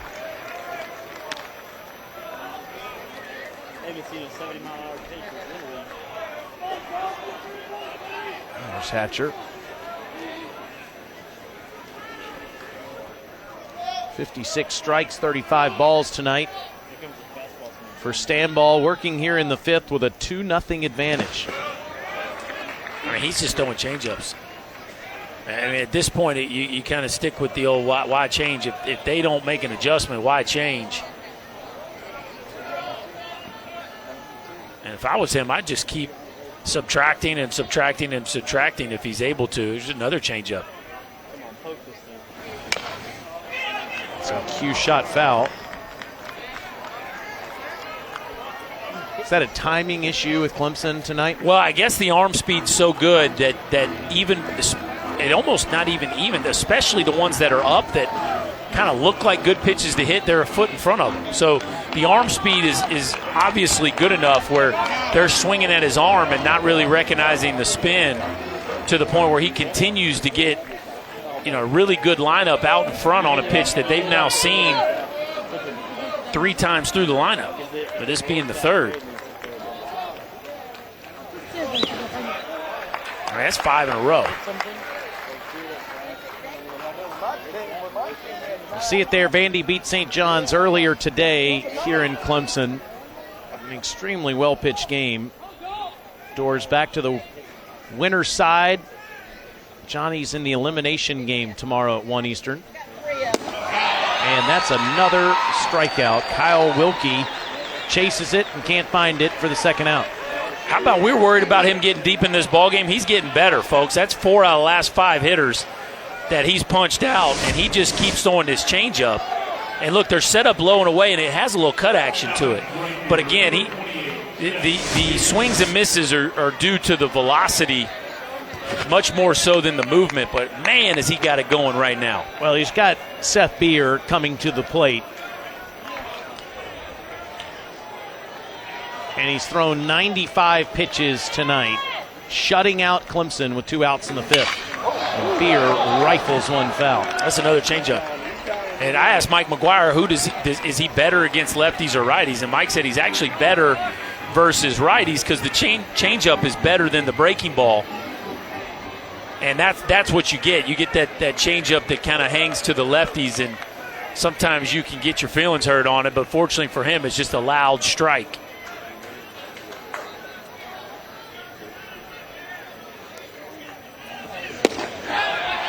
There's another one. Oh, my God.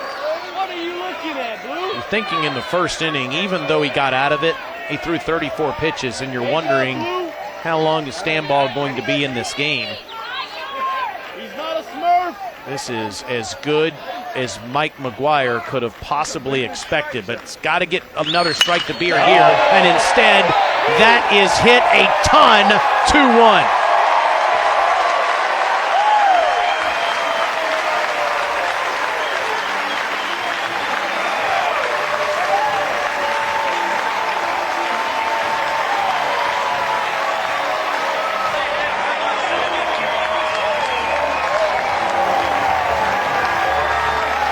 Give that man the axe.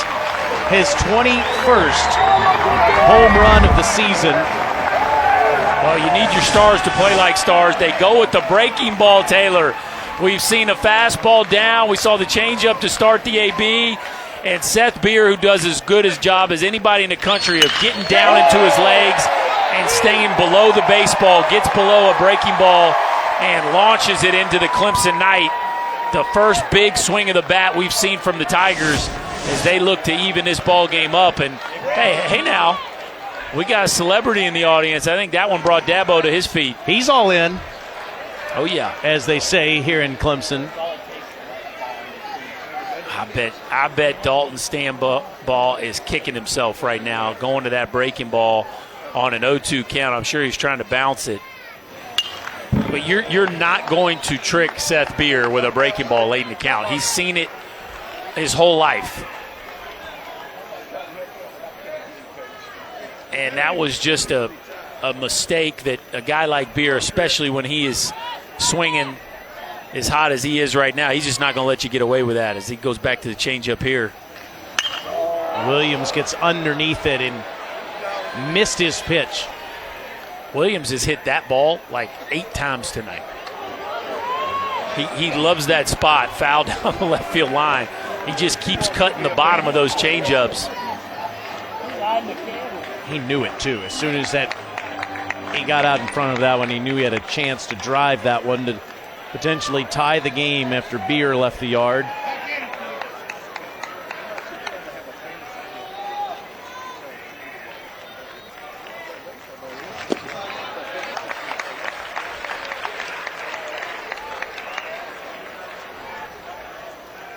Dalton Stanball trying to get out of the 5th inning with the Eagles still in front.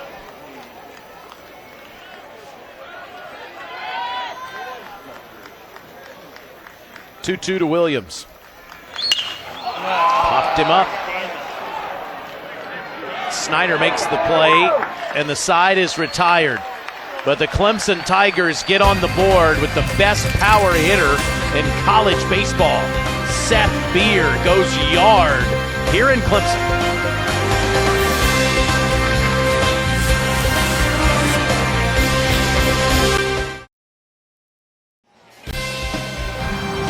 NCAA Baseball Regionals presented by Capital One in Clemson, South Carolina. The Tigers are on the board after a Seth Beer home run against the team wearing Beer Maker jerseys tonight. Vandy wins Game 1 today. They play the winner of Clemson and Morehead State tomorrow night at 7 Eastern. I imagine the Doors and the Johnnies are watching right now, trying to get a sneak peek at who they will be facing tomorrow. And for both of you clubs, this just in, he's really good. That guy is headed to the pros, wants to continue to play for the Clemson Tigers next weekend and into Omaha, Nebraska, but no question will be drafted Monday or Tuesday. My tip that the pitching coaches for both those clubs don't need to know because they already know is don't throw him a 2-strike breaking ball in the strike zone. There you go. The obvious tip of the day. 4th most in Clemson history, has 4 more to go to catch the record holders. Jeff Baker and Andy D'Alessio both have 59, but no one has had a 3-year career quite like Seth Beer has had here in Clemson. Crawford has retired 10 in a row on the mound for Clemson. And he faces their power hitter, who will also be an early draft selection next week, Nico Holsizer. Nice pitch. Strike 1. Holsizer 0 for 2 tonight. And I haven't seen as much of Holsizer in game action as I have with Beer. But from a pure power standpoint, they are definitely peers. I think Beer has an advantage on Holsizer. He's played against higher level competition being in the ACC compared to the OVC. And being left-handed, he obviously gets that right-handed breaking ball coming back towards him. That's off the end of the bat. Beer's running over there in right field. Dives and can't make the catch. Holsizer rounding second is on his way to third, and he'll slide in with a triple.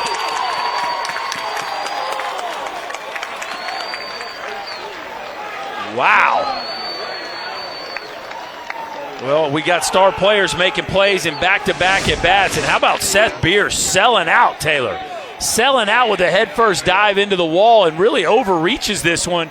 He took a late look at the wall and selling out to make a play. And Nico's smelling a triple off the bat. I think he caught that ball pretty good. Grabs a gear right here when he realizes he's got a chance to get to 3, showing you some high-level athleticism as the Eagles trying to get that run back that they gave up in the home half of the fifth. Little fly, eagle fly at the end of that. He had it there at the end, yes. Fortunately, a soft wall out there for Beer. He walks away unscathed.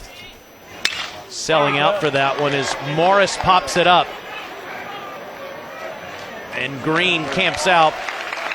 One down with Holsizer staying put. That's a huge AB right there. You got arguably the best back control guy on the team. All he's got to do is move the baseball to drive in a run.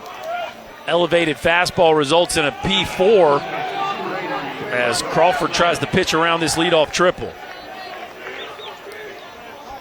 Snyder has the most home runs this season for the Eagles. That's because he's played the entire year. Holsizer missed a considerable amount of time with a hamate bone injury.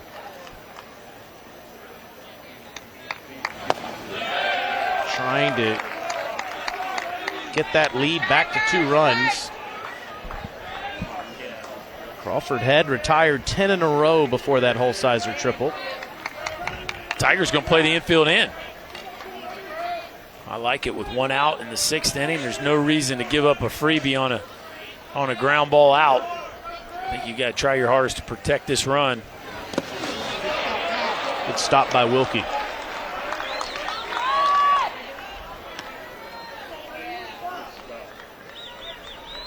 And Andrew C., the pitching coach for Clemson, wants to come out and talk to Crawford here in the 6th.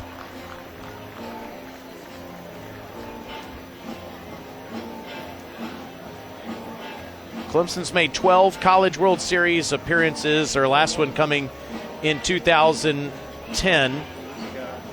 But we mentioned their inability to get to the Super Regionals in the last couple of years, despite hosting each of the last 3 seasons. Vanderbilt and Oklahoma State getting through here the past couple of years. So as you said at the beginning of the show, there's a significant amount of pressure on Monty Lee's team this year. I think so.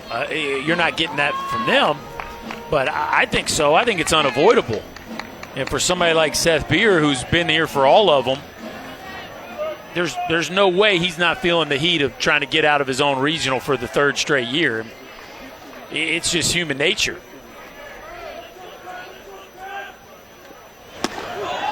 It's ball 3. I cut him loose right here.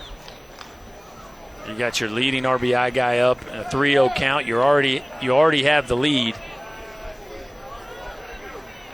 Keyhole a fastball and let her rip if you get the one you like. Doesn't get anything to hit, and Snyder goes down to first. Runners at the corners. 1 down for Connor Pauley with Matt Clark warming up in the Clemson bullpen.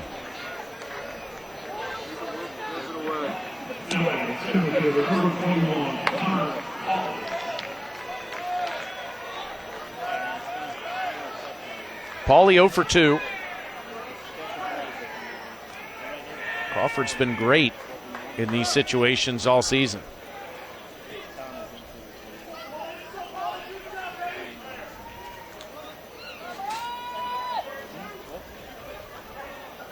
Eagles have not won an NCAA tournament game in 35 years. They're going to go get him. Crawford is not happy about it.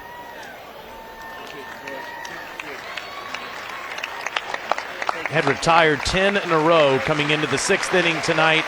Gives up a triple and a walk here in the 6th. Leaves after 5 1/3 innings pitched.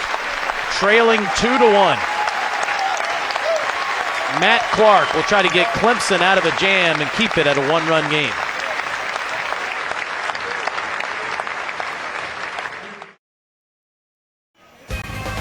The ESPN Networks brings you every game on the road to Omaha, starting with regional coverage on ESPN2, ESPNU, LHN, SEC Network, and ESPN3. Whip-around coverage also available through ESPN3 and the Bases Loaded channel. All coverage available on the ESPN app. Brooks Crawford leaves the game after 5 1/3 innings pitched through 75 pitches tonight, 51 for strikes, no earned runs, had retired 10 in a row. before this inning gives way to Matt Clark, the freshman from beautiful Hilton Head Island, South Carolina. He's got Connor Pauley with runners at the corners and one down. Lefty on lefty for Matt Clark. Pretty good chance you're getting a first pitch breaking ball right here. If you're Pauley, good opportunity to sit on one, try to elevate something to the outfield. Nice. Here are his numbers this season. It's been pretty economical with only 4 walks. And there you get to look at that first pitch breaking ball. Out in front is Green, but only one play, and it's 3-1 Eagles. Well, certainly not a work of art, but the Eagles will definitely take it. Clark maybe catches a little more of the plate than he wanted to right there, and Pauley hits a capper to Green, not hard enough to turn to, and Morehead gets that run back. Holsizer starting the inning with a triple, scoring on that fielder's choice. And that is all that they need from Matt Clark tonight. Another pitching change. We'll take a break with Clemson down 3-1 in their first game of the regionals.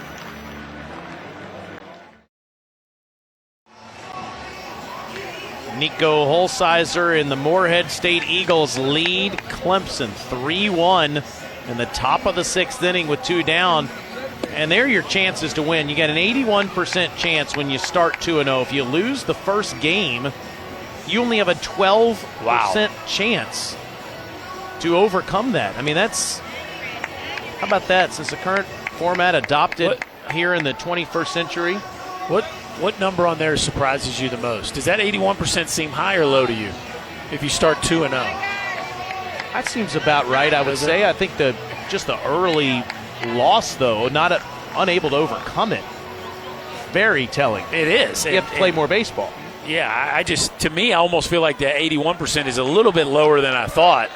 But either way, you don't want to lose that first one. No. Carson Spires trying to put the fire out with Snyder down at second base.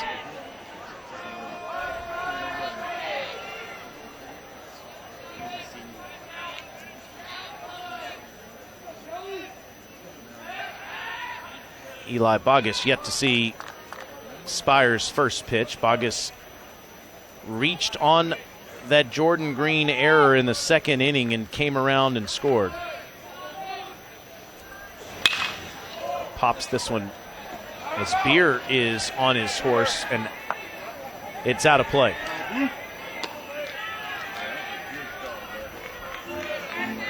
And now you're talking about two of the top 16 seeds from the ACC.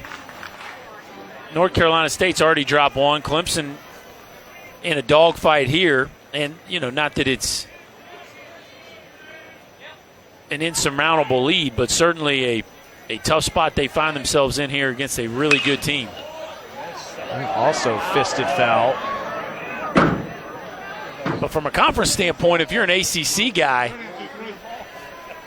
not the start you're looking for with a couple of your best teams, one already losing to a 4 seed and another one struggling mightily. Well, plenty of time left in this game, especially if they can get to the Eagles bullpen, as you see the man that has one of the most remarkable Clemson lineages of anyone that's ever played here. Grandfather Bud from the World Series team in the 50s. Bill, his uncle.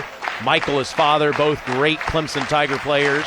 And his cousin, Will, is the punter now for the Clemson Tigers. I'd say they got a little orange in their house. I don't think they feel too good about the Gamecocks.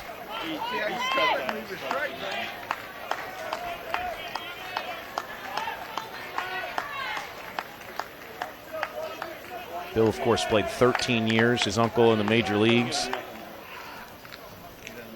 Michael, his dad, also with a great Clemson career. Here's Will's coach. Now, Dabo's been known to get after a punter now. I mean, he can get fired up from time to time out there as Clemson is going through its greatest stretch of football in school history. Do you think they like Dabo around here? Well, they named that new football facility Dabo World, so I would say yes. I'd say and I'm telling you right for now, himself. I know this might hurt some feelings of Alabama or Ohio State fans, but I think they're the team to beat in 2018.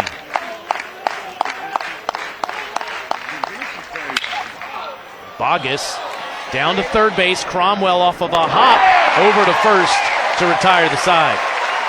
Nico Holsizer gets into one opposite field. It's a triple for Holsizer to start things off. He comes around and scores, and Morehead State is up 3-1.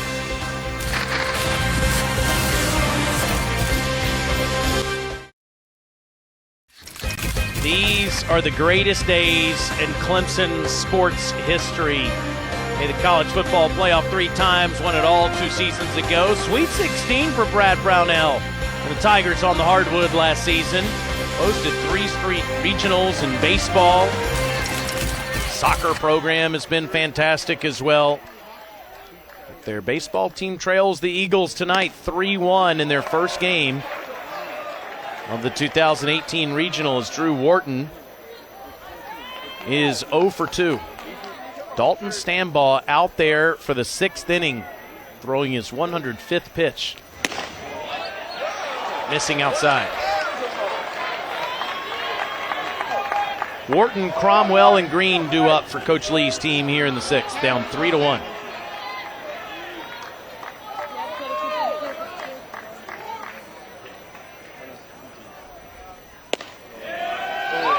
Now 2-1. You want to go down there and tap Dabo on the shoulder, tell him to focus on the game? He has never met a stranger. Ever. I think it's one of the most appealing things about him is why this community is falling in love with him is because he is just someone that lives here. Happens to be the greatest coach the program's ever had. But he'll talk to anyone.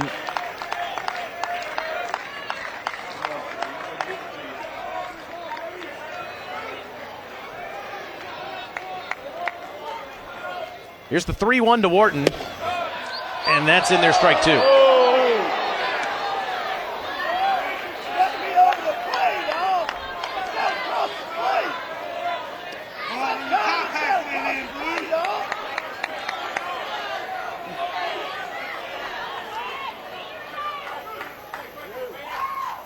There you go. Ball 4.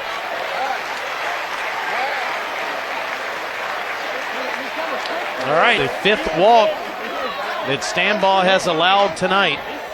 That's what you're looking for if you're a Tiger fan. Just a little bit of a blink. Give them an open door, just a little bit of an opening. A free pass to start the frame is exactly what you're looking for.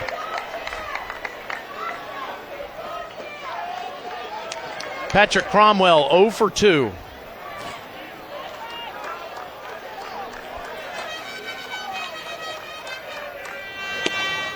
Strike 1.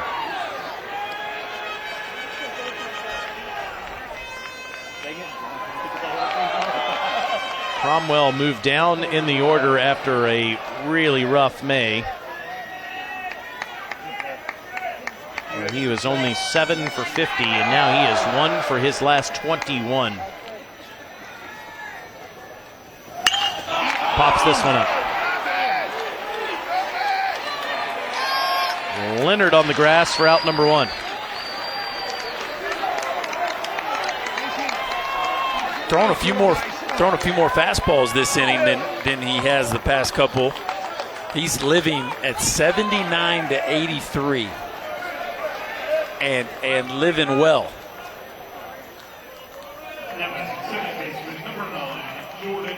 Jordan Green 0 for 1 tonight, did walk back in the 2nd. Florida State trying to fight back, down 7-6 in the bottom of the 8 with a runner in scoring position. And maybe Mike McGuire's seen enough. Well, the season high for Stambaugh's 112 pitches. He's at 111, and he's pitched 4 times in the last 7 days.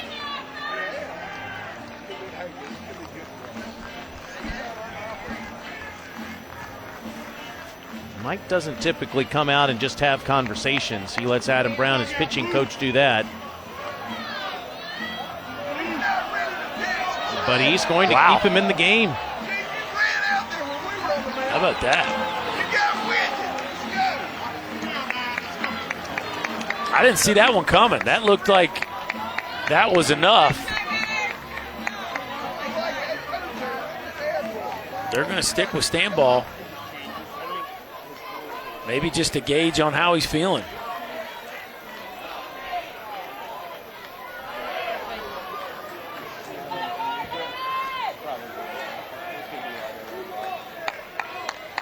Green with the error in the second that ultimately would push 2 Eagles across. He did walk, but was stranded down at third base in the bottom half of the inning. Puts a charge into that one foul.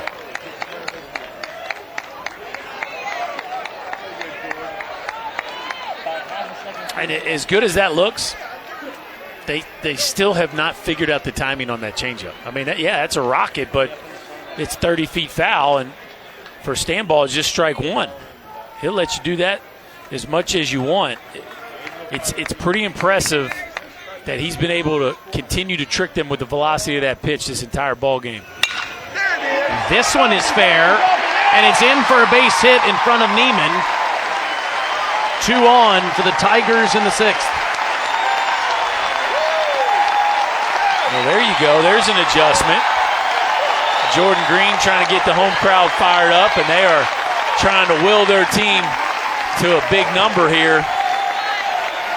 Getting deeper in this ball game, and they know the run-scoring opportunities don't come along every inning. You would think a change is imminent at this point.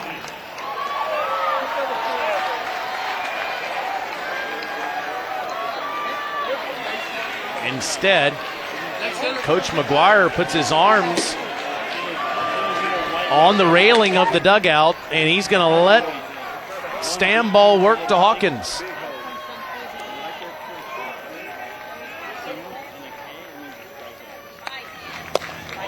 Strike one. 84-mile-an-hour fastball. But again, just painted at the bottom, painted on the corner. He needs a garden rake. And now you got to believe if you're Justin Hawkins, you're going to have to deal with that changeup. At some point, you got to really commit to letting the ball travel. And if you get jammed, you get jammed. Satterley and Conway both working in the bullpen for the Eagles. With Wharton at second and Green at first.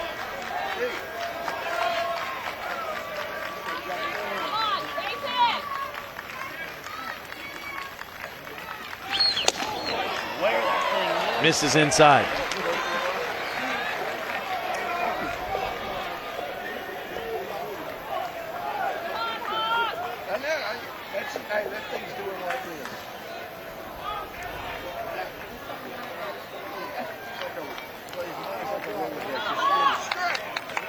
Dalton Stanball's left everything on the mound tonight. And that one's ripped down the left field line. Wharton will score. Green to third, and it's a double for Hawkins.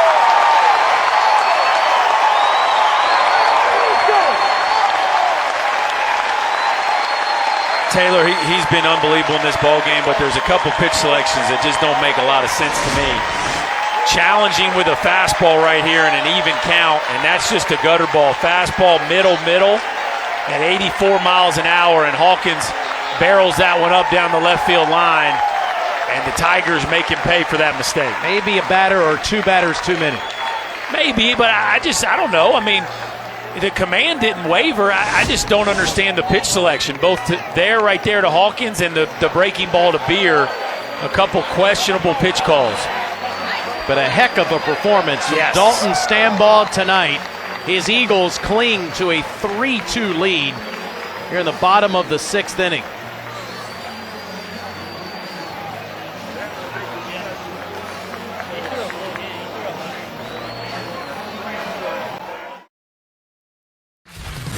Dalton Stanball made his living in this game with all speed pitches. We saw breaking balls and changeups almost exclusively for put-away pitches. A whole bunch of changeups to the right-handed hitters.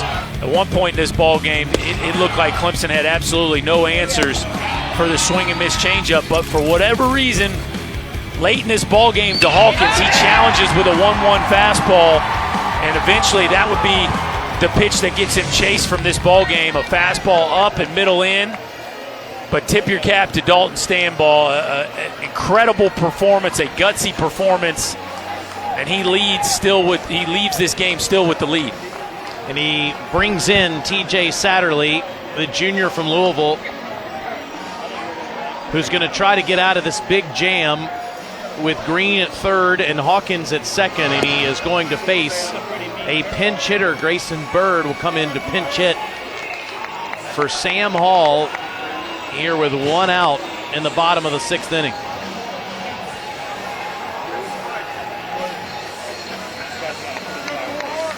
Outstanding effort from Stanball tonight. And Bird and his big beard, son of Paul Bird, striding to the plate here in the sixth inning.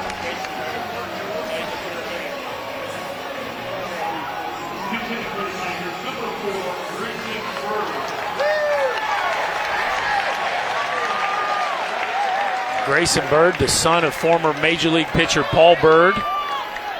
Played for LSU, played for a number of different big league teams, the Braves, the Indians, the Phillies. And went to the same high school as me and Justin Thomas. Paul Bird did. You didn't know that, did you? I did not know that. A St. Xavier Tiger alum, Paul Bird. Do know that I loved his windup. Awesome, old school. A crafty righty, Paul Bird. He would love to see his kid get a big hit here with two runners in scoring position.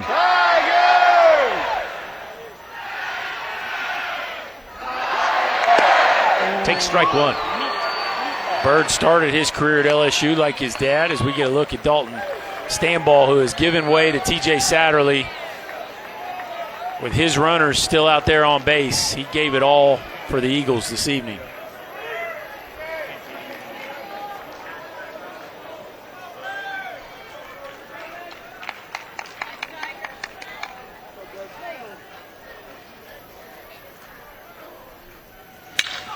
It's pop foul, 0-2. Just quickly going back to Stanball one last time, what'd you think of the pitch selection last couple at bats? I just didn't like it. You know, for me, if you're going to get beat in a big moment, you want to get beat with your best pitch. And hard is not how he had made his living in this ball game. He'd been consistently getting them out soft, and it looked like he got greedy right there and tried to sneak another heater in there. You know, there was a long stretch where he was going 4, 5, 6 changeups in a row.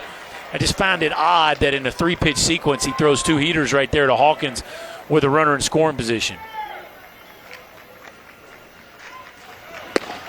And on 3 pitches, he strikes out Bird. Wow. This Morehead State club, they don't back down. There is no blink in this team. It just kind of has that feeling of a real big inning, and Satterley comes in out of the bullpen and 3 pitches retires Bird, and obviously still one huge out left to get, but what a performance in those first 3 pitches. Now, how do you handle Logan Davidson here with an empty base? Very carefully. Very carefully. But the dangerous part of this lineup is, you know, Wilkie is a really good hitter right behind him, so you got to trust your stuff. There you go, good eye. Good eye. Away, ball 1.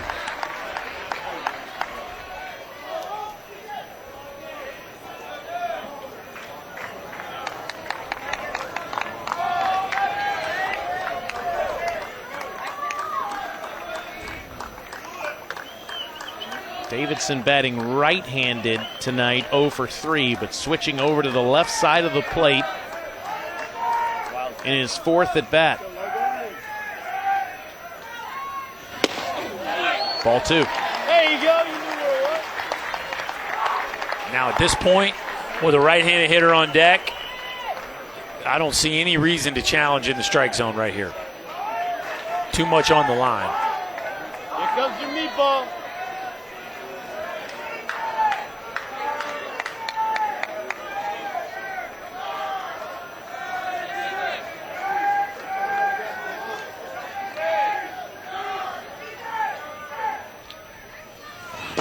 Swinging. Change up. Strike one. And that's the right pitch. Throw almost like an 0-2 pitch on 2-0. If he chases, he chases. I'd do it 3 more times. And if he wants to get himself out, then you can live with that. But last thing you need to do is give in to Logan Davidson right here with an empty base.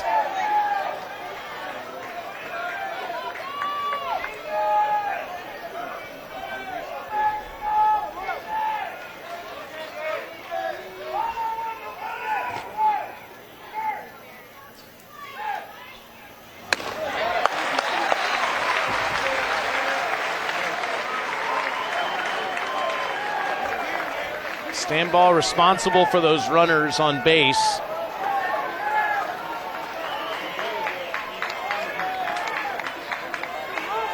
While Satterley has a 3-1 count on Davidson, trying to be extra careful with him with an open base. Wilkie waiting on deck.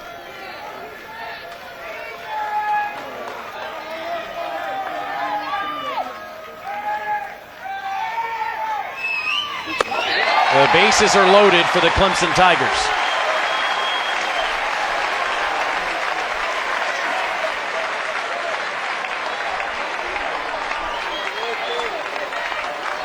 And he didn't look like he wanted any part of Mr. Davidson right there.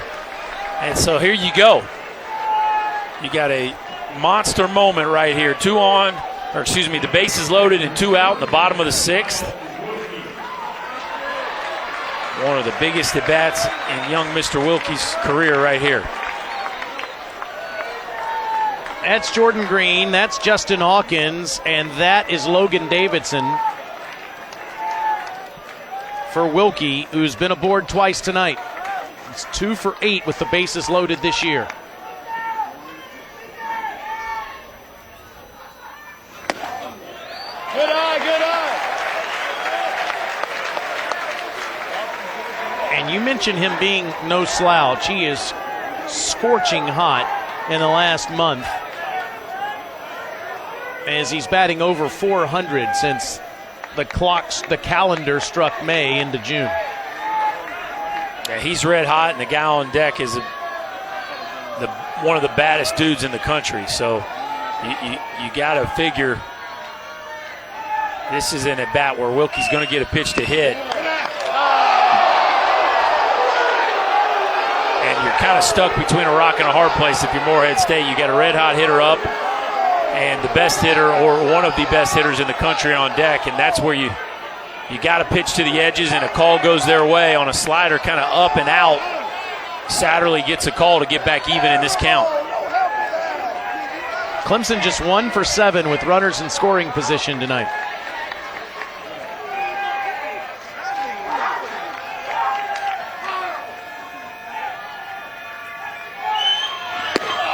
Strike 2.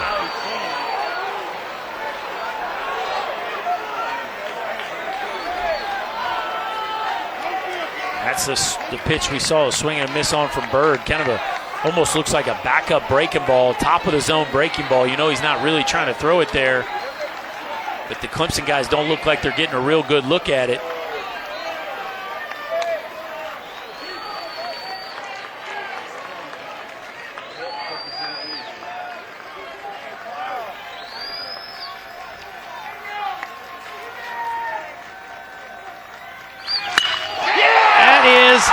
Dropped by the shortstop Leonard. 1 run scores. Play at the plate, and he is out. That was Hawkins trying to give Clemson the lead as Leonard could not keep it in his glove. And we have a tie game in Clemson, South Carolina as we go to the 7th inning.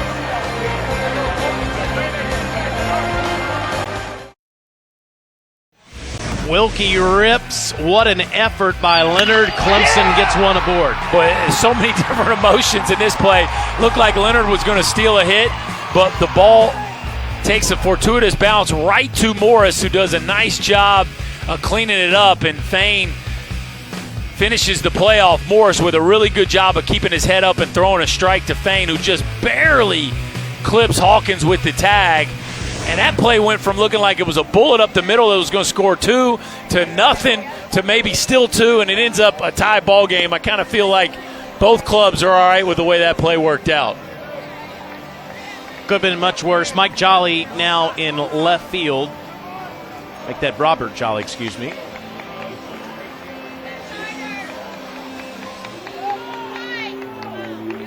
What an effort by Leonard.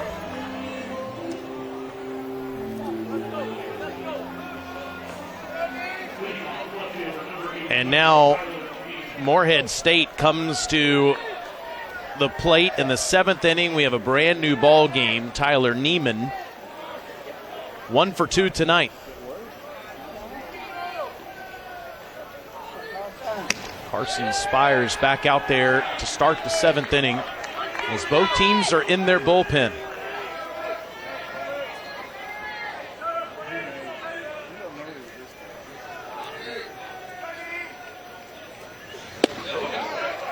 Strike one. Well, you got an even ball game in the 7th inning. Bullpen versus bullpen. You got to like Clemson's spot. They have leaned on this bullpen all year long. A lot of arms down there that they trust.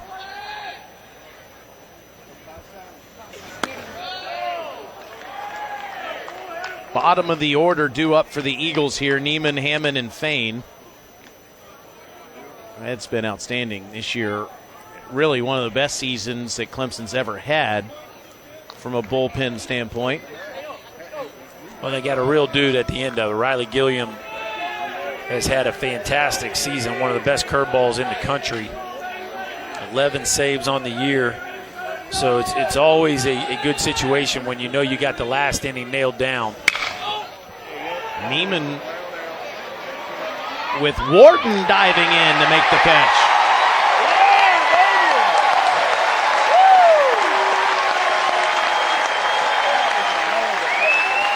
Well, he got a really good read on this one.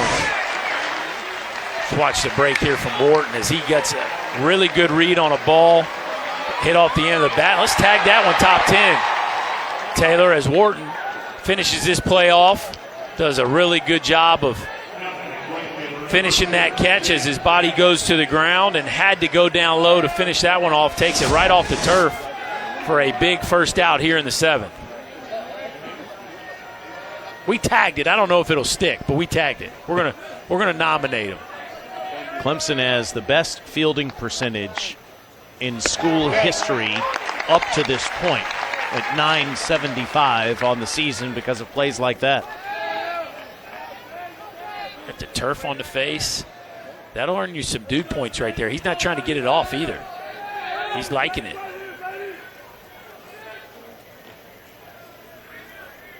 Jake Hammond 0 for 2 in the 8-hole tonight. They got a piece of Rick Allen, the home plate umpire. Meanwhile, down in Tallahassee, the Florida State Seminoles are down to their last out. In the bottom of the 9th inning, trailing Samford 7-6. Of course, this region here in Clemson matched up with that one in Tallahassee.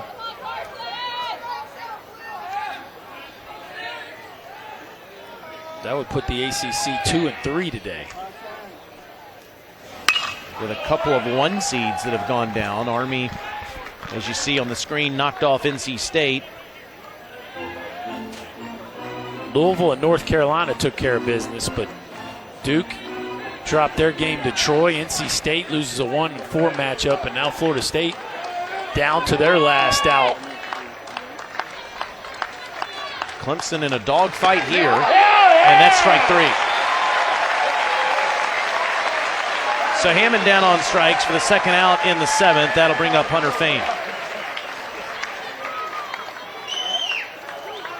Well, you can see why Spires has been so effective. The fastball just moves all over the place. Ton of arm side run. It's like a really tough heater to square up. Bulldogs beat the Noles down in Tallahassee. Wow. Samford knocks off Florida State. That's 2 years in a row, I believe, they've dropped game one of their own regional. Last year they ended up going to Omaha. But Samford is fired up.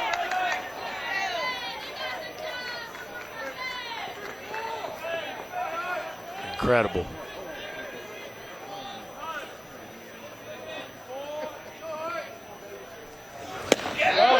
Strike one to Fain. So if you're a Clemson fan, you were obviously hoping that Florida State would not win their regional and Clemson would win theirs to give Clemson an advantage in the super regionals. Well, they would host. Clemson needs at least 3 wins, though, this weekend to make that happen. Well, yeah, and for Vanderbilt, who won game one, if they can get through this regional, if Florida State doesn't advance out of that one, they put themselves in a position to maybe host a super. A lot of baseball left, though. The 3 and the 4 both winning there today. How about that? In Tallahassee. Nice. Strike 2. Clemson trailed 2-0. Trailed 3-1. Caught up with the Eagles here at 3 apiece in the top of the 7th. Carson Spires out of the pen, trying to make quick work of the Eagles in this frame. Whoa.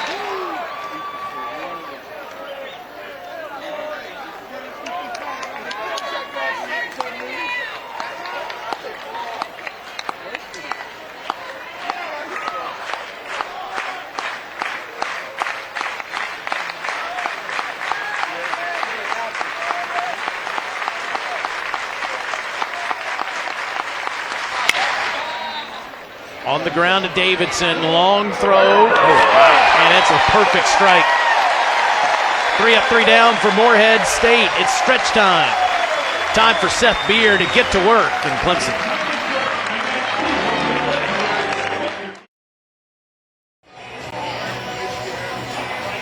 Tie game going to the bottom of the 7th inning. Corey Conway set the all-time single season mark for appearances for Morehead State with 34. This is 35th of the season. He has to deal with Seth Beer and the Clemson Tigers. Welcome to the NCAA tournament. And the last time up, he got a 0-2 breaking ball from Stanball and launched this ball into right center field. So if you're Conway, you put that one in your back pocket and you realize that a breaking ball in the strike zone is certainly not the approach for Beer. For a freshman who's had an incredible campaign for Morehead State, his nerve will certainly be tested in his first ever appearance in an NCAA regional.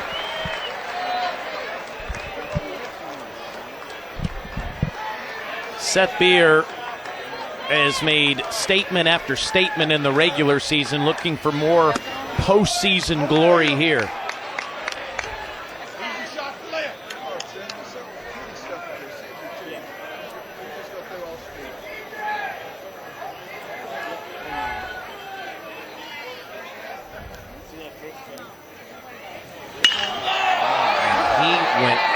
That one, but gets in under it a bit, and Neiman makes the catch for out number 1. Just not really going to trick him with a breaking ball. Unfortunately, if you're an Eagles fan, he just missed that one, but you can tell, boy, he is hunting the breaking ball.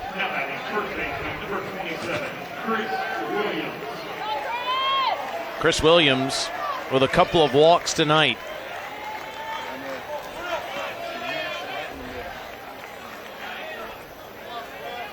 Clemson 45-14 on the season, their 10th straight appearance in the NCAA tournament. They're 43rd all time, and that is 5th most in the history of college baseball. But just getting here is not good enough. This team clearly has aspirations of getting the Supers and then on to Omaha for the first time in 8 years.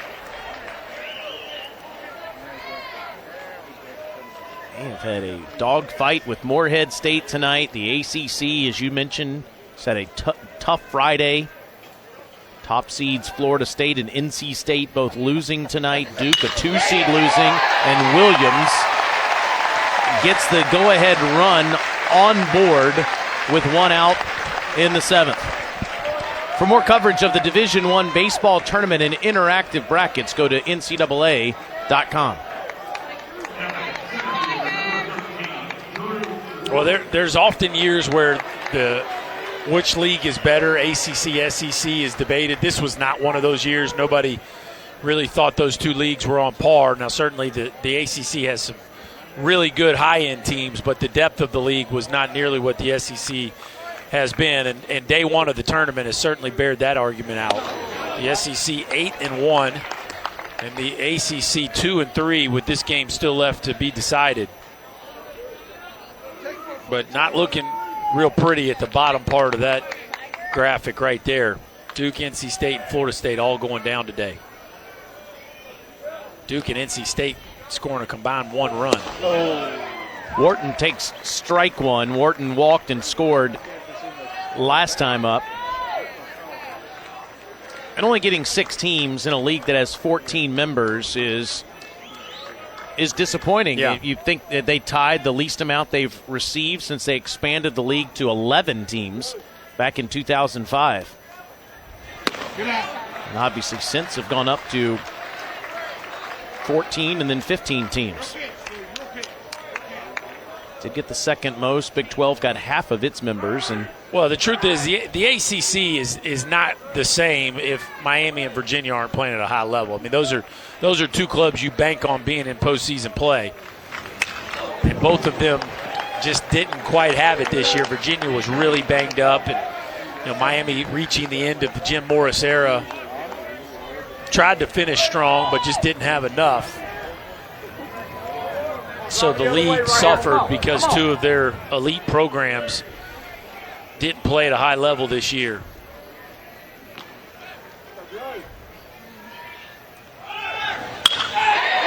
Wharton hits that into left field, and unable to make the catch is Neiman.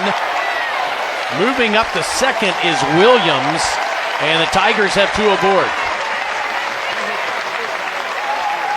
Yeah, that was a play.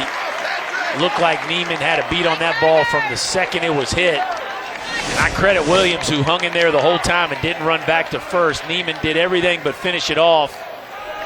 And Williams did the smart thing of waiting until the play was completely finished before he made a move. And so, a lot of times you'll see runners start to retreat when they feel like a guy's going to make a play. Williams wisely held his ground, and here come the Tigers with a chance to take a lead here with a runner in scoring position and just 1 out in the 7th. Clemson's left 8 men on base tonight, 2 for 8 with runners in scoring position. Patrick Cromwell 0 for 3 with a chance to give the Tigers their first lead. Ball 1 from Conway.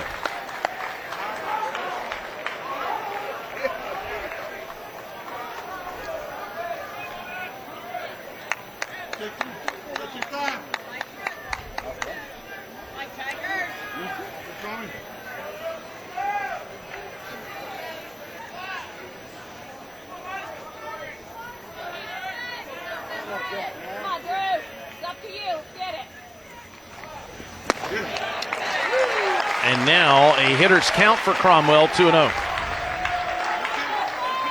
Cromwell has had his chances in this ball game. Been up to bat with a lot of traffic on base. See how much Conway trusts that breaking ball here in a 2-0 count.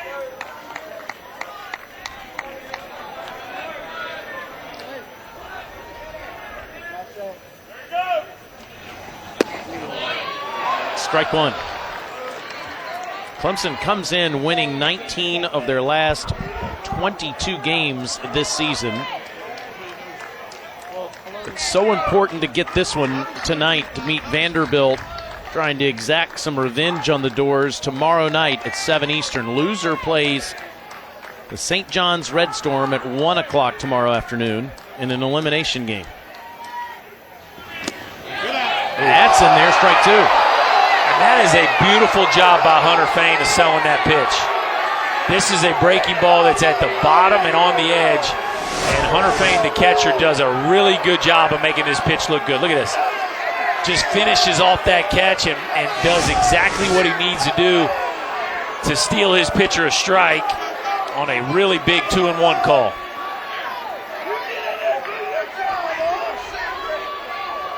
Clemson faithful have not enjoyed some of Rick Allen's delayed calls tonight.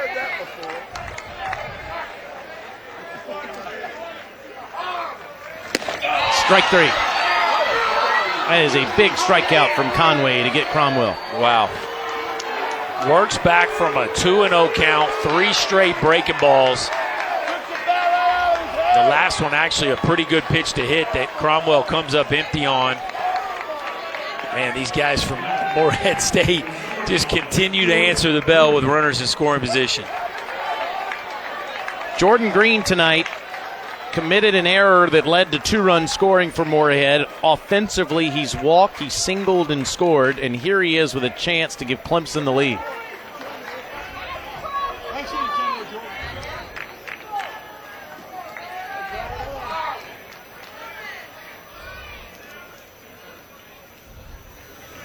Get out. Strike 1.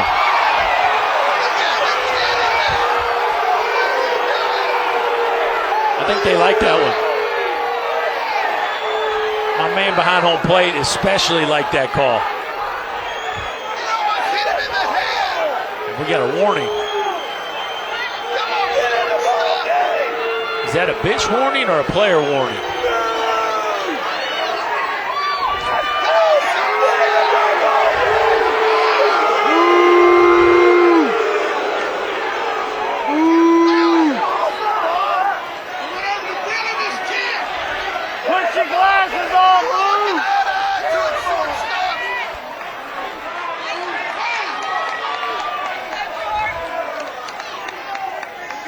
Williams at second, Wharton at first, Jordan Green with an 0-1 count. Here's a pitch from Conway. Inside ball 1.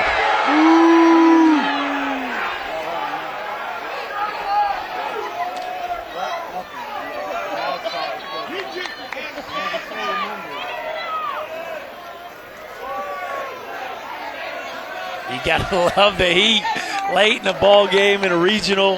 This home crowd is into it, boy. They are hanging on every pitch. This is a tense moment with Green facing Conway.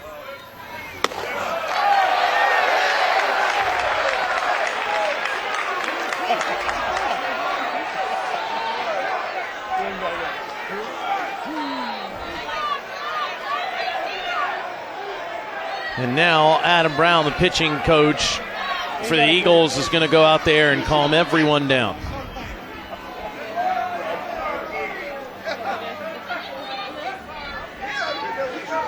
The ESPN Networks brings you every game on the road to Omaha, starting with regional coverage on ESPN2, ESPNU, LHN, SEC Network, and ESPN3. Whip-around coverage also available through ESPN3 and the Bases Loaded channel.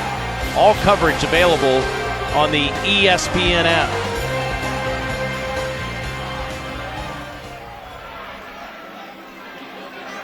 See some more action down there in the Eagles bullpen. J.C. Hatcher was warming up several hours ago. As Corey Conway tries to keep this game tied going to the 8th inning. It's a 2-1 count to the Clemson second baseman Jordan Green. 2 of his teammates on base. Chris Williams, the bottom of your screen there in scoring position. They check on Williams. They already got one out there tonight, picking off Sam Hall back in the 4th inning.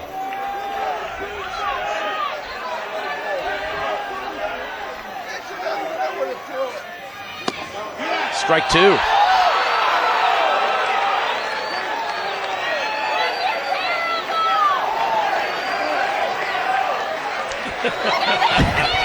I don't think they have much of an argument there, but you have to appreciate their love for their university. It's a family affair. They both are not big Rick Allen fans right now.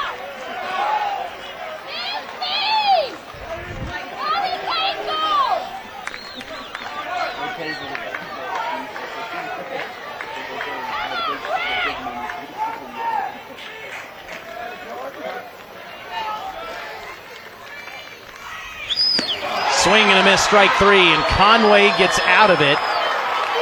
We go to the 8th inning in Clemson. We are tied at 3 apiece. Winner's got Vandy, the loser as St. John's.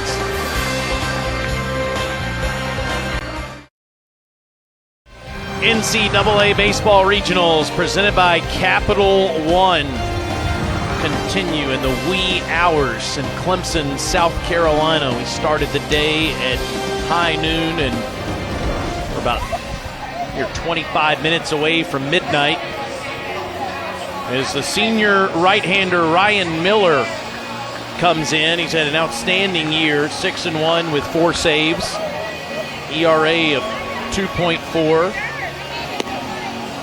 He is the 4th Clemson pitcher, and he will face the top of the Morehead State lineup, Reed Leonard, Nico Holsizer, and Braxton Morris.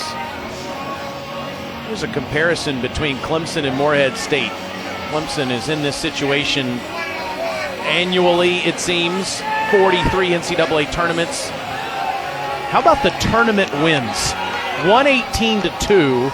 Morehead State with none in the last 35 years. Well, you wouldn't know it by watching this ball game. This is a confident bunch from Morehead State.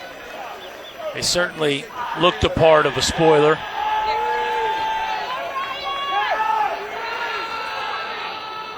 A whole lot of credit goes to Mike McGuire, the way his team has competed tonight. But now you're in a ball game where you got 2 teams that hit the ball out of the ballpark, as much as anybody in the country. And so pretty much everybody that comes up to bat has a chance to put their team ahead these last 2 innings. Sets up for some really high drama, especially that dude right there. He's on deck. And Leonard slaps it through the right side for a leadoff single. Think they're going to bunt Nico here? I do not. There is a large green light for this man. Hit a home run in the top of the 9th inning last Sunday to give Morehead the lead over Tennessee Tech and ultimately the victory to send them to the NCAA tournament. He tripled his last time up in the 6th inning.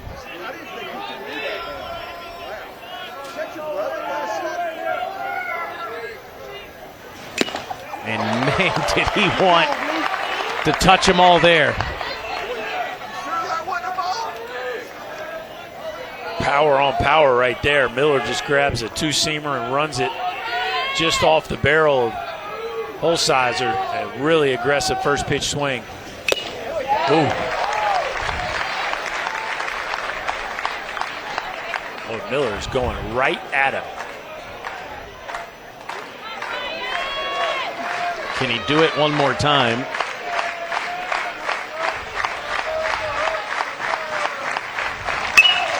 He sure can. But Holsizer lives to see another pitch.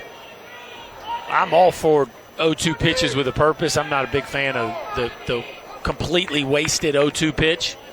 But you might want to be a little more careful with an 0-2 pitch than that. Right down there. Broadway is not what you would suggest. But, man, Nico not seeing it. I mean, he is tardy on 3 straight heaters.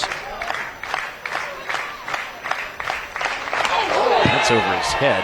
And down to second base goes Leonard into scoring position. Wild pitch.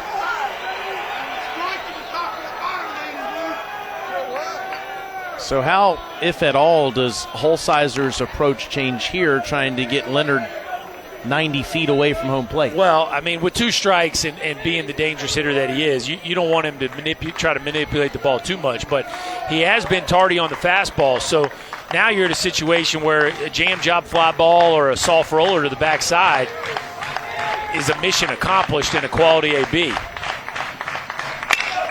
It's it right back at him, and they have Leonard in a rundown. Go if you're. And he's tagged out there.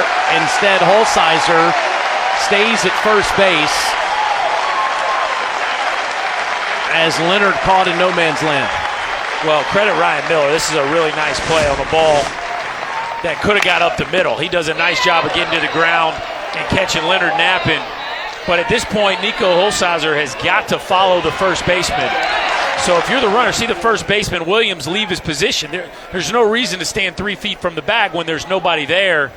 Holsizer had a chance to get to second base and doesn't take advantage as Leonard gets caught off the base, and a really big play for the Tigers. Lost a bag and an out. Braxton Morris 0 for 3 tonight. Gets into one down the line, foul.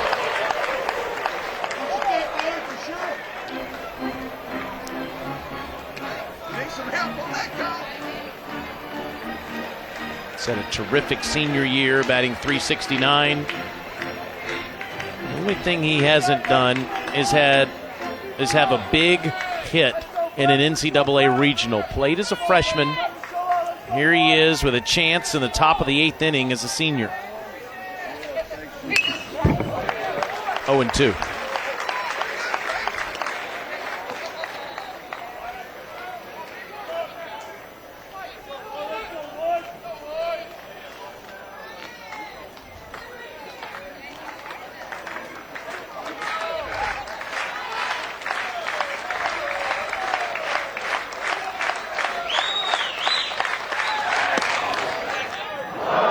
Holsizer over his head. That goes down the right field line. Holsizer's going to easily make it to third base. Wow. With one out here in the 8th.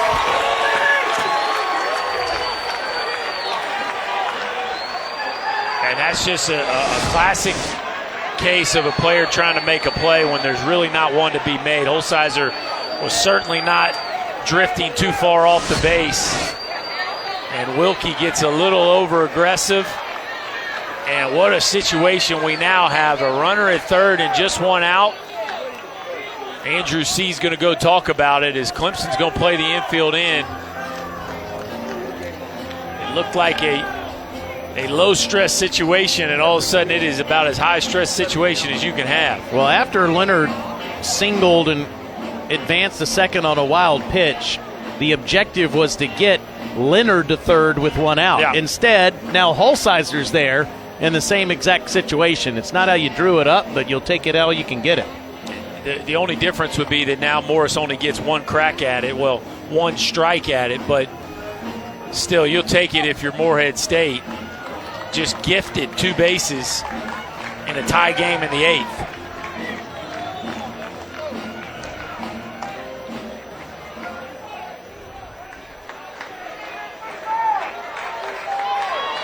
Played in more games than any player in Morehead State history. Braxton Morris, strike 3.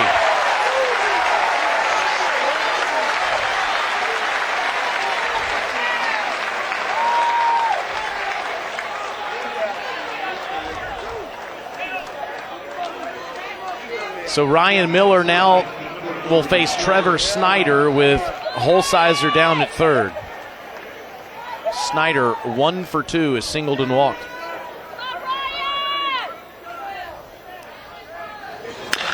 Chops this one on the ground. Tough hop for Cromwell. And a dig out at first base by Williams to keep the game tied at 3 apiece.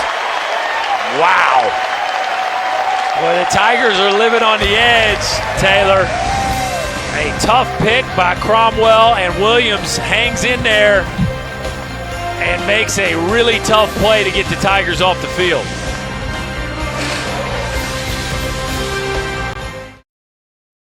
A teachable moment, Taylor. Monty Lee explaining to his catcher that that's probably not the time to look to backpick, as they just gave up 2 free bases in a tie ball game, but his boys bailed him out. Cromwell digs it, and then William hangs in there and finishes it off on the backside.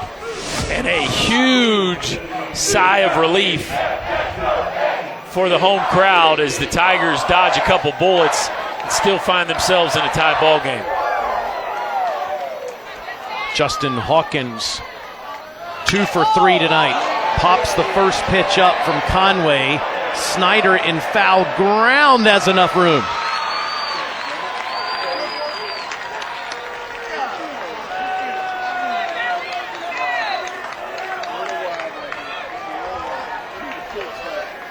Eagles had every chance to take the lead in the top half of the inning. Terrific picks, as you just described, by Cromwell and Williams on both ends there to keep the game tied. And now it's Robert Jolly, the senior from Myrtle Beach, came into the game replacing Sam Hall after Grayson Bird pinch hit for him. He takes ball one.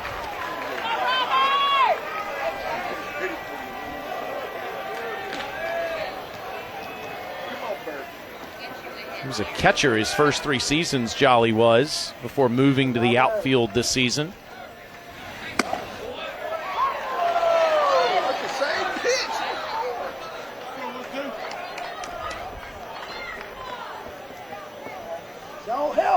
Davidson due up next. If anyone reaches Kyle Wilkie, if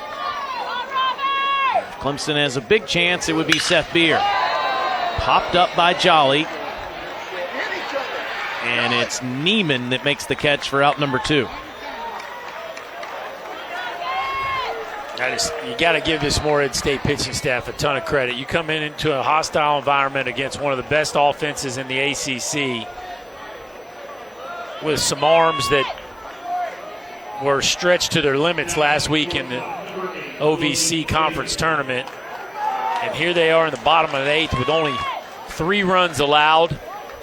It's been a heck of a performance. And they have left everything on the field tonight in Clemson, South Carolina. So much respect for the way Coach McGuire's team has competed tonight. Logan Davidson hacking it. The first pitch, strike 1. He walked in the 6th after a couple of strikeouts and a fly out to center field. Now you're reaching the part of the lineup for Clemson where there is a lot of power. Strike 2. The white line is the batter's box, y'all. That's not part of the play. That's Dalton Stambaugh, who had a great start tonight. He's pitched 4 times in the last 7 days.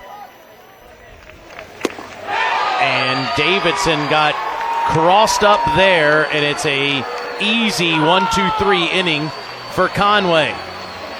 We go to the 9th inning. We are tied in Clemson, South Carolina.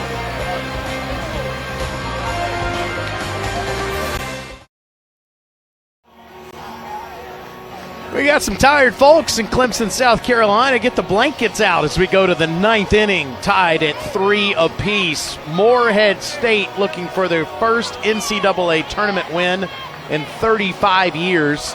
Clemson trying to get out of this round of the NCAA tournament after hosting regionals the past couple of years without some success.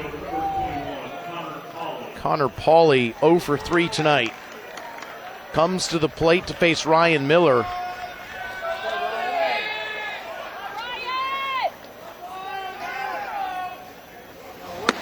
Ball 1. You've been saying all night, Chris Burke, about the demeanor of each team and how Morehead State has played all night with nothing to lose, and Clemson has looked a little tight with the game, especially on the line here moving forward. You wonder if that continues to remain the same. Well, I think there's a chance where it can flip a little bit. You can be loose and happy-go-lucky. You get down to the last part of the ball game in a tie game, you're feeling the heat of trying to pull an upset like this off. Now, from Clemson's standpoint, I think they played a little tight all night long. So at this point in time, I think there's a chance where, because of the star power on this team, you'll see somebody step up and make a play to put them over the top. But yeah, to this point, I think Clemson has played a little tight. But I do think Morehead State's, I just think human nature, they're going to start to feel the weight of the moment. Connor Pauley with a dozen rally caps on the head of his teammate gets on first base. That's the typical bench player rally cap move, which you love. And he's actually feeling a lot of weight right now. Literally. Showing tremendous neck strength and top-notch balance right there. Eli Bogus is 0 for 3. Did reach on an error and score in the second. You got to question, is it too early to go to the rally cap at the top of the night? And it's tied. And a tie game. That's what I'm saying. I don't know where the handbook is on rally cap timing, but feels a little early. A lot of Eagles searching for their hats here in a matter of minutes.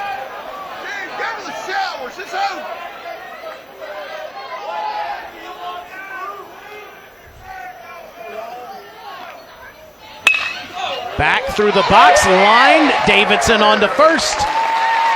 Too late there, but a nice play for the first out. That ball was smoked. Connor Pauly took a slight move towards second base, but did a nice job of putting on the brakes as Davidson is in a perfect position to field this bullet off the bat of Bogus. And opportunity averted there as a bullet goes right to Davidson.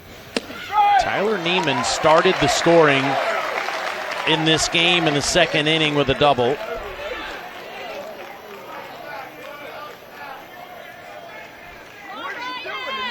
Neglected to mention his terrific chops that he has grown throughout this season.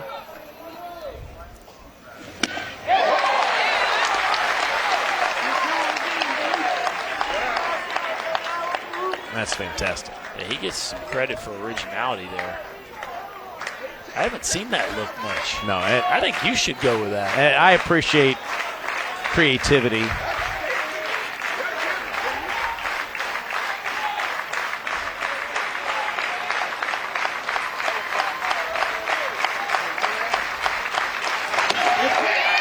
My beard might be as long as Seth's by the end of this night.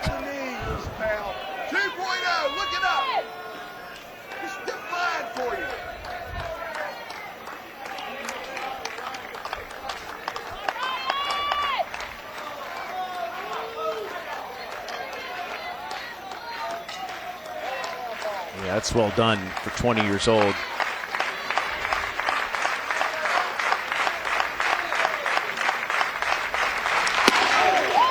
Just missed Neiman, I think, although he thinks it hit him.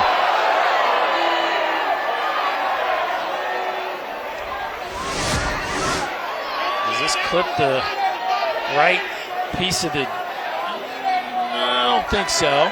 He didn't put up much of a fight. He tried to sell it. What a heck of a grin on his face. Yeah.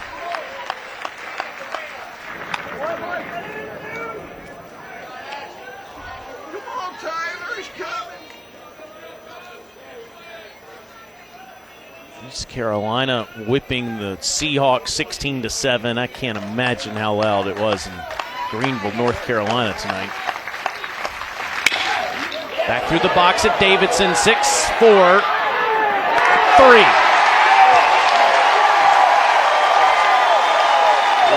We go to the bottom half of the ninth inning.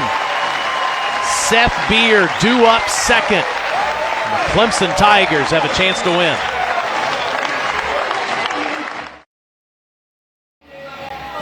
We were supposed to start this game at 6 p.m. Mother Nature said, no, sir. Started at 8:45. Dalton Stambaugh labored through 5 1/3, walking 5, striking out 7. Really respectful performance. Nico Holsizer 1 for 4. Seth Beer has gone yard tonight. Clemson scored twice in the 6th to tie the game. And here's their chance to win it in the bottom of the 9th. Wilkie, Beer, and Williams due up. Can't ask for more if you're a Tiger fan. The heart of the lineup with a chance to win the ball game in the bottom of the 9th. This is about as good as it gets.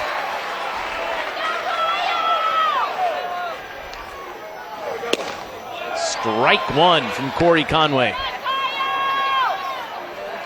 Corey Conway has looked terrific since coming into the game in the 7th inning.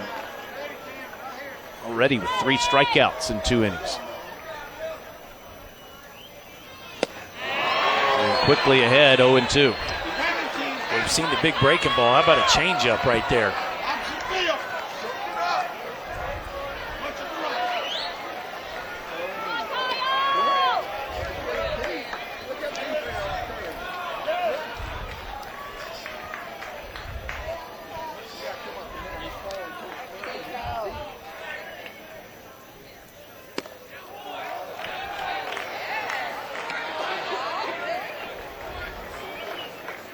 We have seen Wilkie get on base 3 times tonight ahead of Seth Beer batting.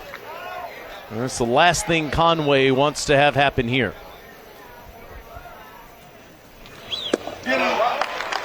Just misses low, 2-2.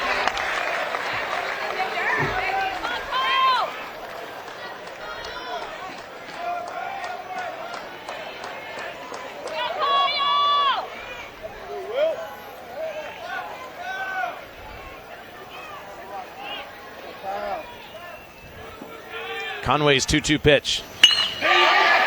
Laced, but right at Leonard for out number 1. In the 5th inning, Seth Beer got into one from Dalton Stanbaugh. A hanging breaking ball. And Stanbaugh knew it as soon as he let it go. Beer just seems to really be hunting that breaking ball right now. And he just doesn't give you much room for error. Last time up off Conway, flew out on a breaking ball to left. Clemson with 5 walk-off hits, including a walk-off homer by Jordan Green against Florida State. And you can just see, bro, he is on time with the breaking ball. He wants his moment. He's done just about everything else in his career. 55 career home runs. No one's had a 3-year career like he has. Most active home runs in college baseball. And here's the 0-1 pitch from Conway. Upstairs. All right, so you threw first pitch breaking ball, and then you miss upstairs with the fastball. Most of the time, you'd come back with a breaking ball off of that pitch. But you better be careful.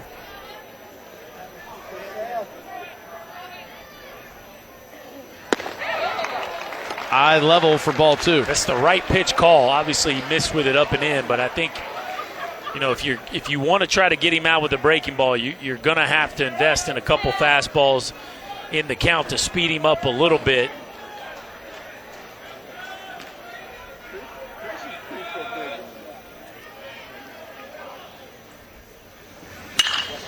He was waiting on that 2-1 pitch. He pops it up down the left field line and out of play. It's a loud foul ball for strike 2. And it goes back to the fastball on a 2-1 count. Beer a little tardy there. How about the real estate that Eli Bogus, the third baseman who's playing near second base, covered trying to get to that baseball? Yeah, the shift will put you in some awkward positions. Bogus had to run about 50 yards for that one. Conway's 2-2 pitch to the top home run hitter at Clemson. Ball 3.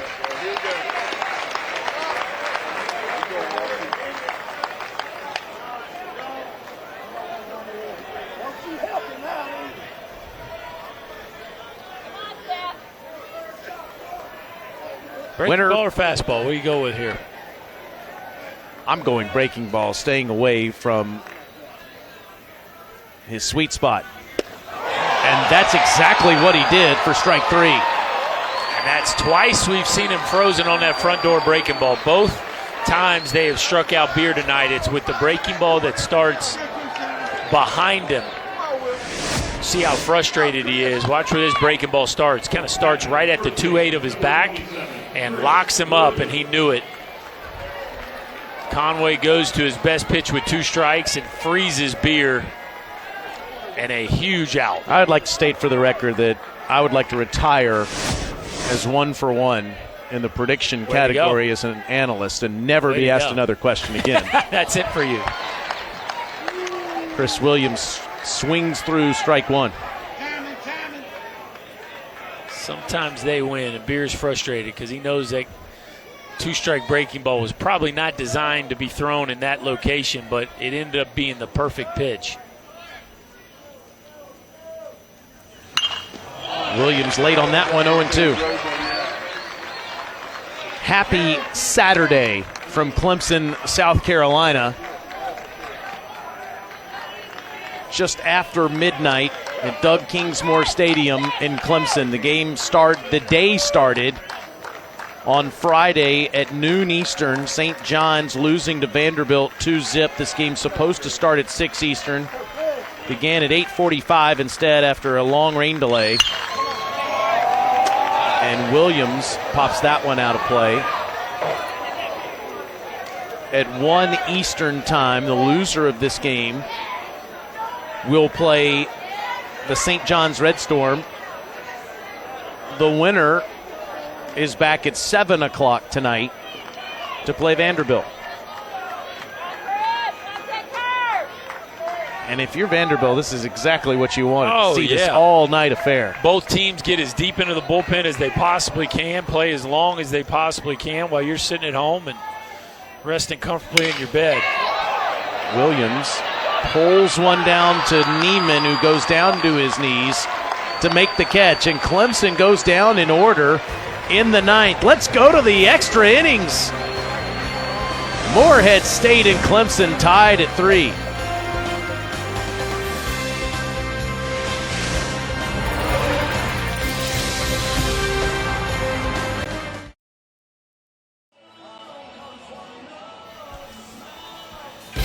We head to the top of the 10th inning in Clemson, South Carolina on an early Saturday morning.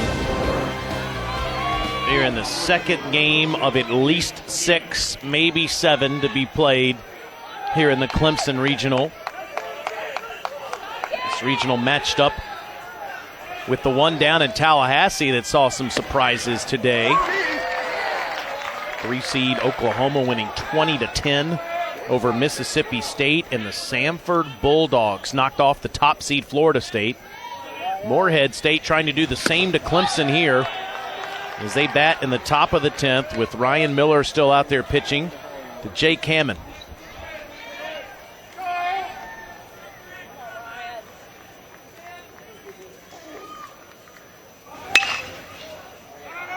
Late on a fastball, 1-2.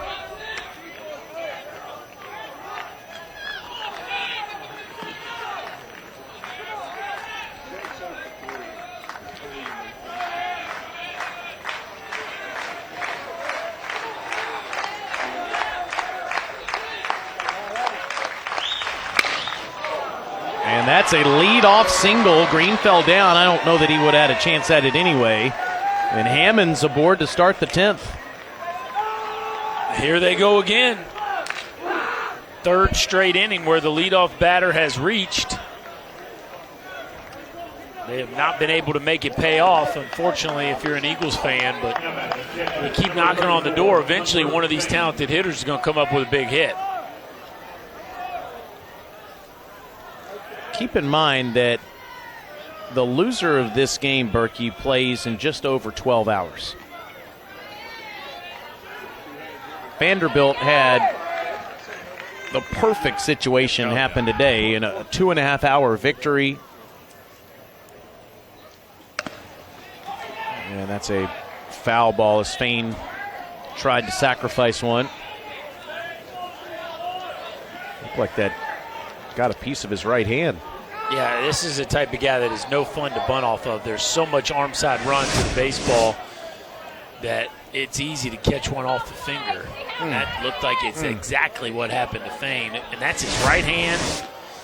And as a catcher, That is not what you want. Morehead State doing something they are unfamiliar with. Just 4 sack bunts on the season.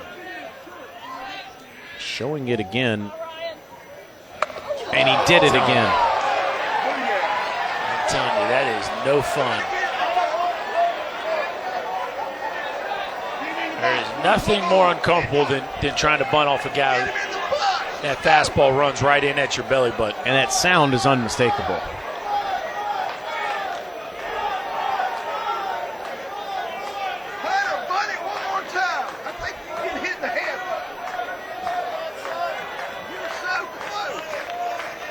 I'm a little surprised the team that almost never sack bunts. I guess he wants to stay out of the double play here is probably what he's thinking. But, you know, I'm not a huge fan of the sack bunt. I especially don't like it with a runner at first. I got no, you know, I like the runner at second sack bunt a lot more. But I think some of this has to do with trying to stay out of the double play.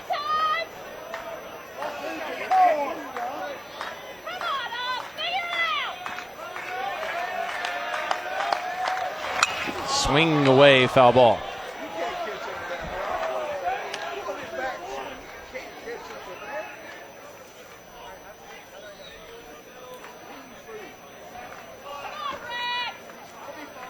Top of the order, and Reed Leonard due up next. What has been a marathon first day in Clemson.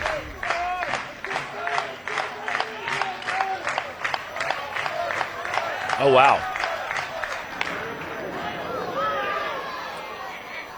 He's going to bunt again. It makes sense what you said about staying out of the double play, but the idea that Fain would have some success here after what's happened in those first 2 strikes.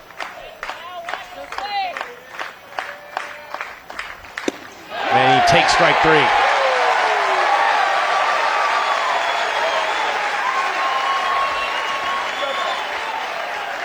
I think that's the one that Miller was trying to execute the whole time. That backdoor 2-seamer. Fain taking a look at his finger as he walks off the field. That's a beautiful pitch. And I tell you, if he can master that pitch, that glove side fastball that starts off the plate and runs back, he's going to pitch for a long time. Monty Lee's going to go to his bullpen with one down here in the 10th inning.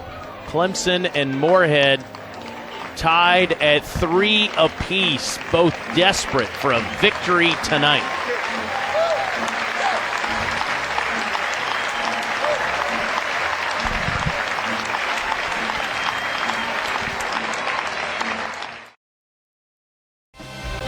Seems like 6 days ago.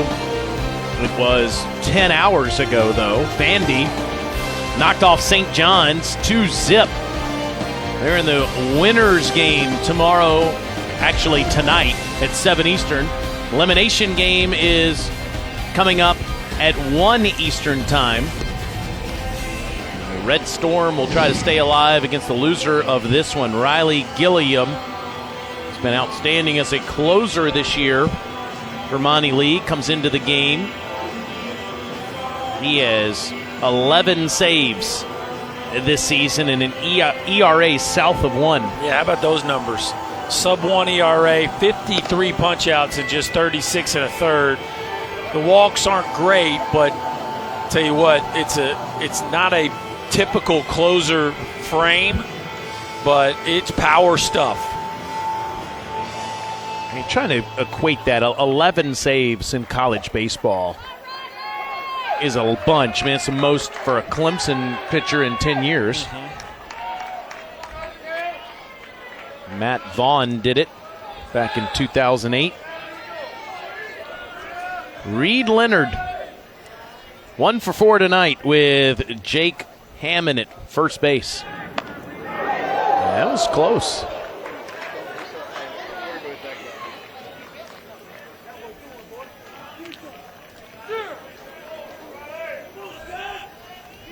That's an interesting move. Theater of the mind. That's really good there. Buckling breaking ball, but stayed upstairs.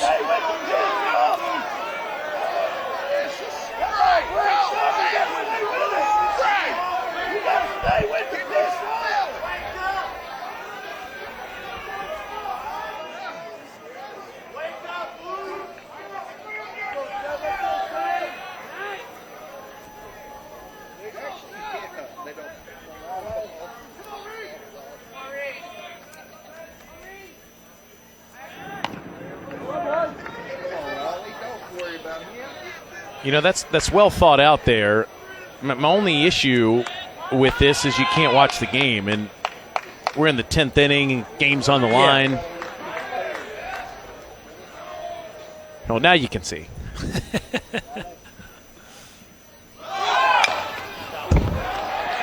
Well, the crowd told you Hammond was taking off. Well, Clemson was all over it, too. You saw a couple picks in a row there. They're anticipating a hit-and-run call from Mike McGuire, and they were right. He was thinking the same thing they were, but Leonard unable to get that ball in play.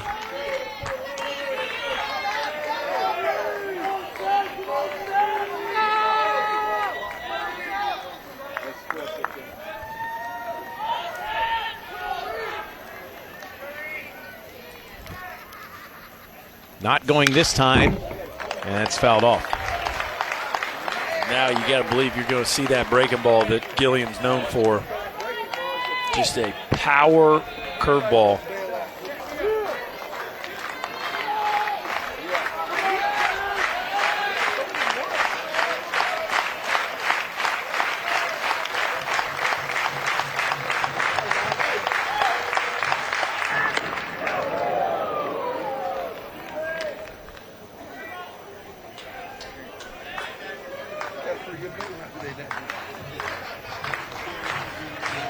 Tell you, not a bad pitch to run on here. You get a curveball guy, especially with 2 strikes. Oftentimes he'll spike that breaking ball. Pretty good pitch to take a chance on. Not going. Stay with the fastball. So what you get, especially as a base stealer, if you trust a guy like Leonard, which you should, if it's a fastball, you feel pretty good he's either going to fight it off or put it in play. And if it's a breaking ball, you should steal the base anyway. So it's kind of one of those situations where it's a real high percentage play. The only thing you run a risk on is an elevated fastball that he swings through and potentially get doubled off. But that's, you know, that's a risk you take every time you steal a base. But you got to believe with Gilliam's curveball, there's a balanced breaking ball in there somewhere.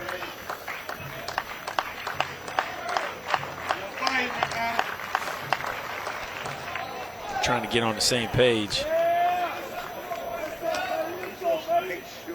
Holsizer is on deck with Hammond down there at first base with 1 out with Leonard batting here.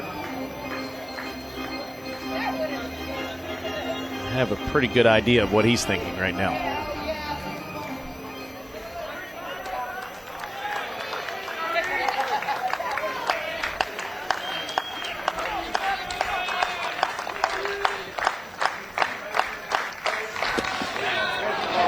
2-2. And there it was. There was your pitch to steal on. Nice job right there by Wilkie to get in front of that baseball and keep Leonard at first base. But that was your chance, or excuse me, Hammond at first base.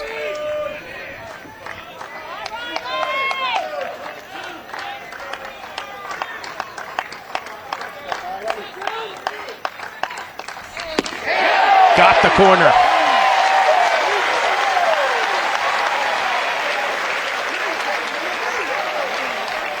Holsizer, no stranger to this kind of moment. Last Sunday, yes. 3-3 in the ninth. Goodbye. And just starts going crazy at his chest. Screaming at his teammates in the dugout. Biggest hit of his terrific collegiate career to send the Eagles to the NCAA tournament. You got power on power right here.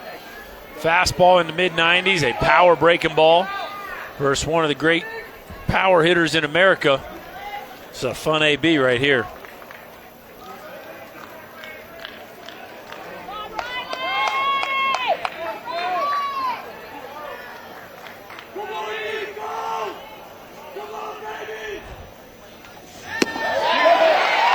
He sees a breaking ball for strike one.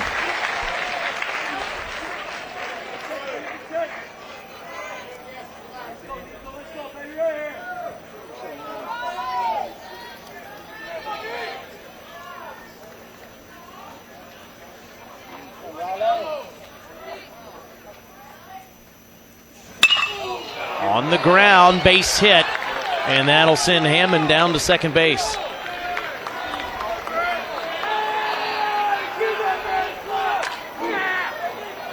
Back-to-back breaking balls, and that brings up Braxton Morris.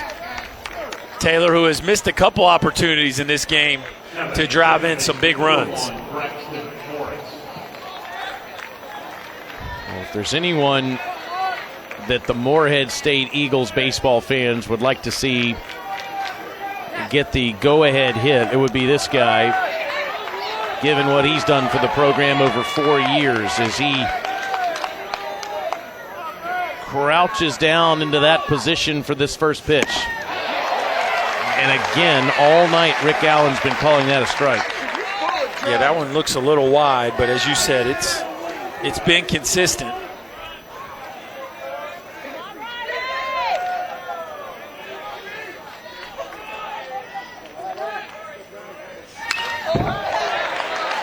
Oh, and 2.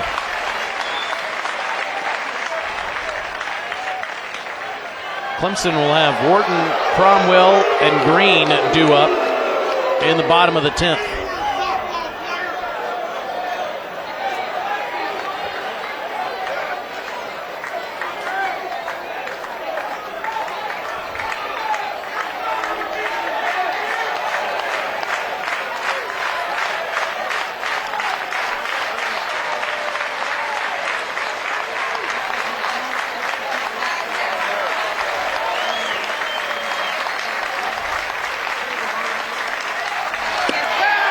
Just outside.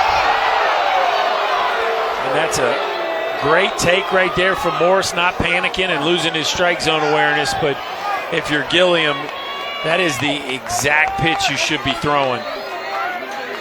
Keep trying to expand the edge of that strike zone.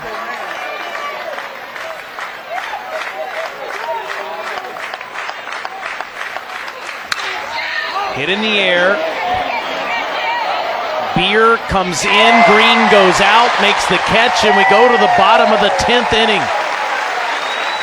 Clemson with another chance to walk off with a win.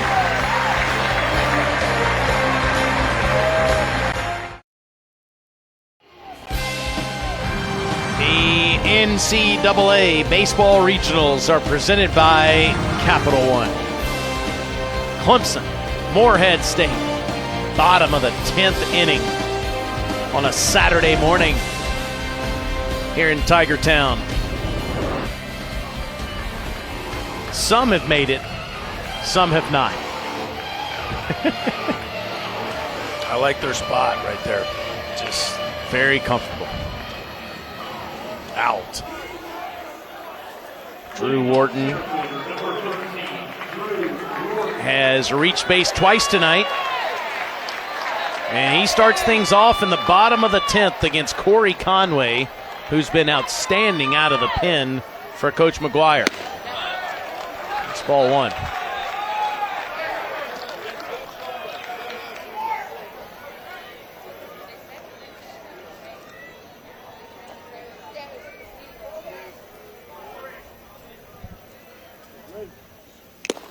Swings through that one. Strike 1. That was the kind of pitch to end the ball game on right there. A fastball that cut kind of down and in. Wharton just missed an opportunity to launch one right there.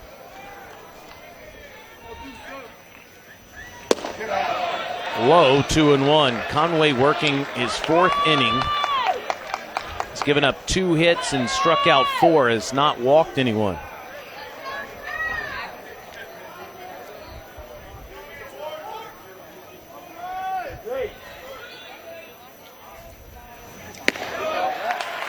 And he's behind Wharton here.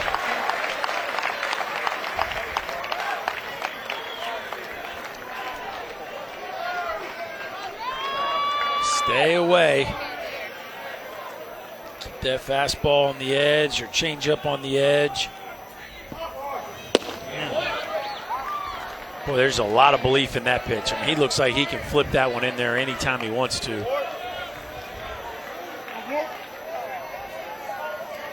Do you go to it again or throw him a fastball here? Well, I just think you got to be careful with that breaking ball in a swing count. He does throw it, and it's lifted to right field and will fall in.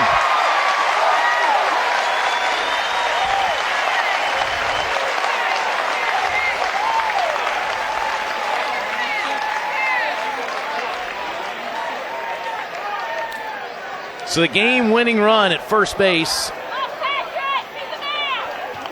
as Patrick Cromwell will come to the plate. He's 0 for 4 tonight.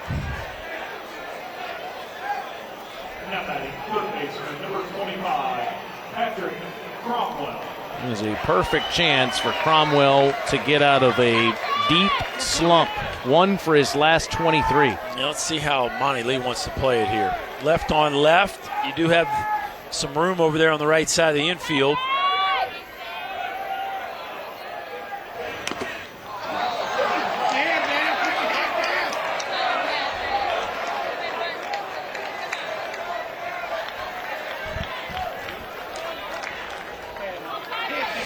This is called getting buckled on a breaking ball even when you're bunting. Look, pull it back and then try to bunt at it at the end. Pretty good breaking ball right there from Conway. Had Cromwell all crossed up.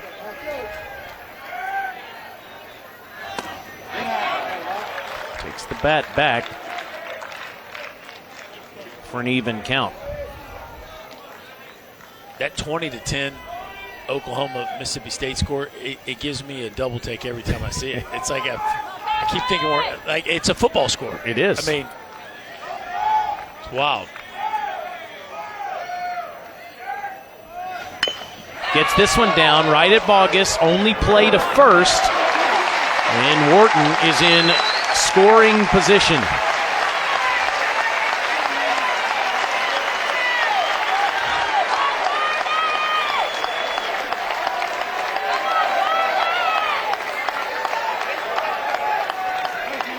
Jordan Green has been on base twice tonight. But before he bats, Coach McGuire is going to go back to his pen. Great work from Corey Conway tonight. Conway pitching in 3+ innings, giving up 3 hits, but is responsible for the runner down at second base. Back to Clemson in just a moment.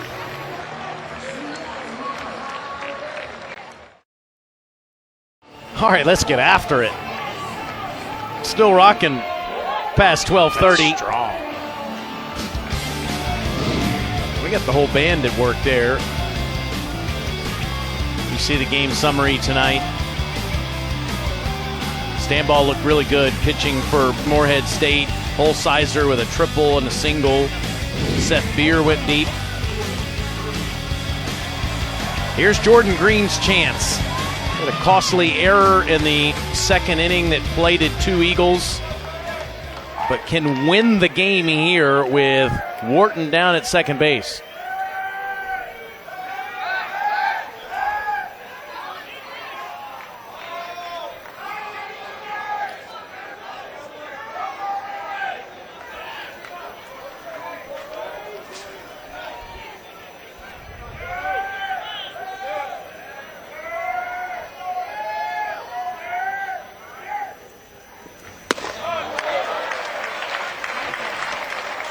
J.C. Hatcher started warming up when Dalton Stanball got into some trouble in the second inning. That was more than 3 hours ago. And here he is pitching past 12:30 into the game.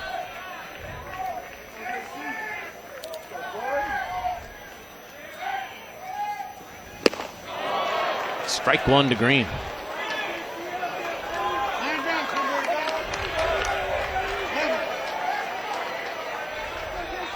Badger, Iowa.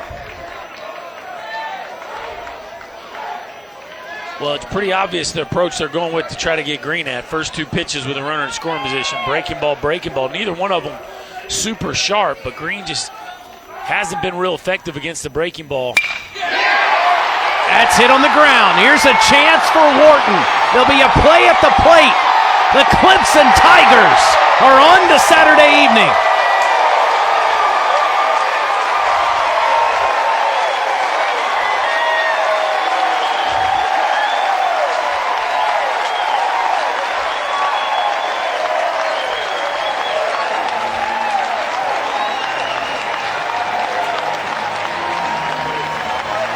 It was about 3.5 hours ago, but Jordan Green totally makes amends for a costly error and wins the game for Clemson. Yeah, it finally gets a breaking ball, or I don't know if it was a changeup or a breaking ball, something off speed that he could handle. We've seen him swing and miss at a few different breaking balls throughout this ball game. But yeah, hanging slider, kind of up and out over the plate. He doesn't quite catch it perfect, but plenty good enough, and actually the perfect ball to hit with a runner on second base, because that CNI ground ball in the 6 hole allows Wharton to score easily, and the Tigers win in walk-off fashion, setting up a huge matchup tomorrow night between the Tigers and the Commodores.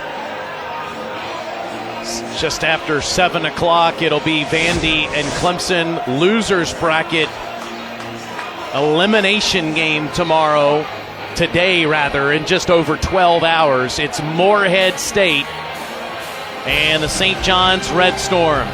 Clemson in an epic dogfight. What a game by Morehead State tonight, but the Tigers have a chance at Vandy once again. We will be here at 1 Eastern time for the elimination game, and tomorrow night at 7 Eastern for Clemson and Vanderbilt. For our incredible crew that work an amazing amount of hours tonight. So long from Tiger Town.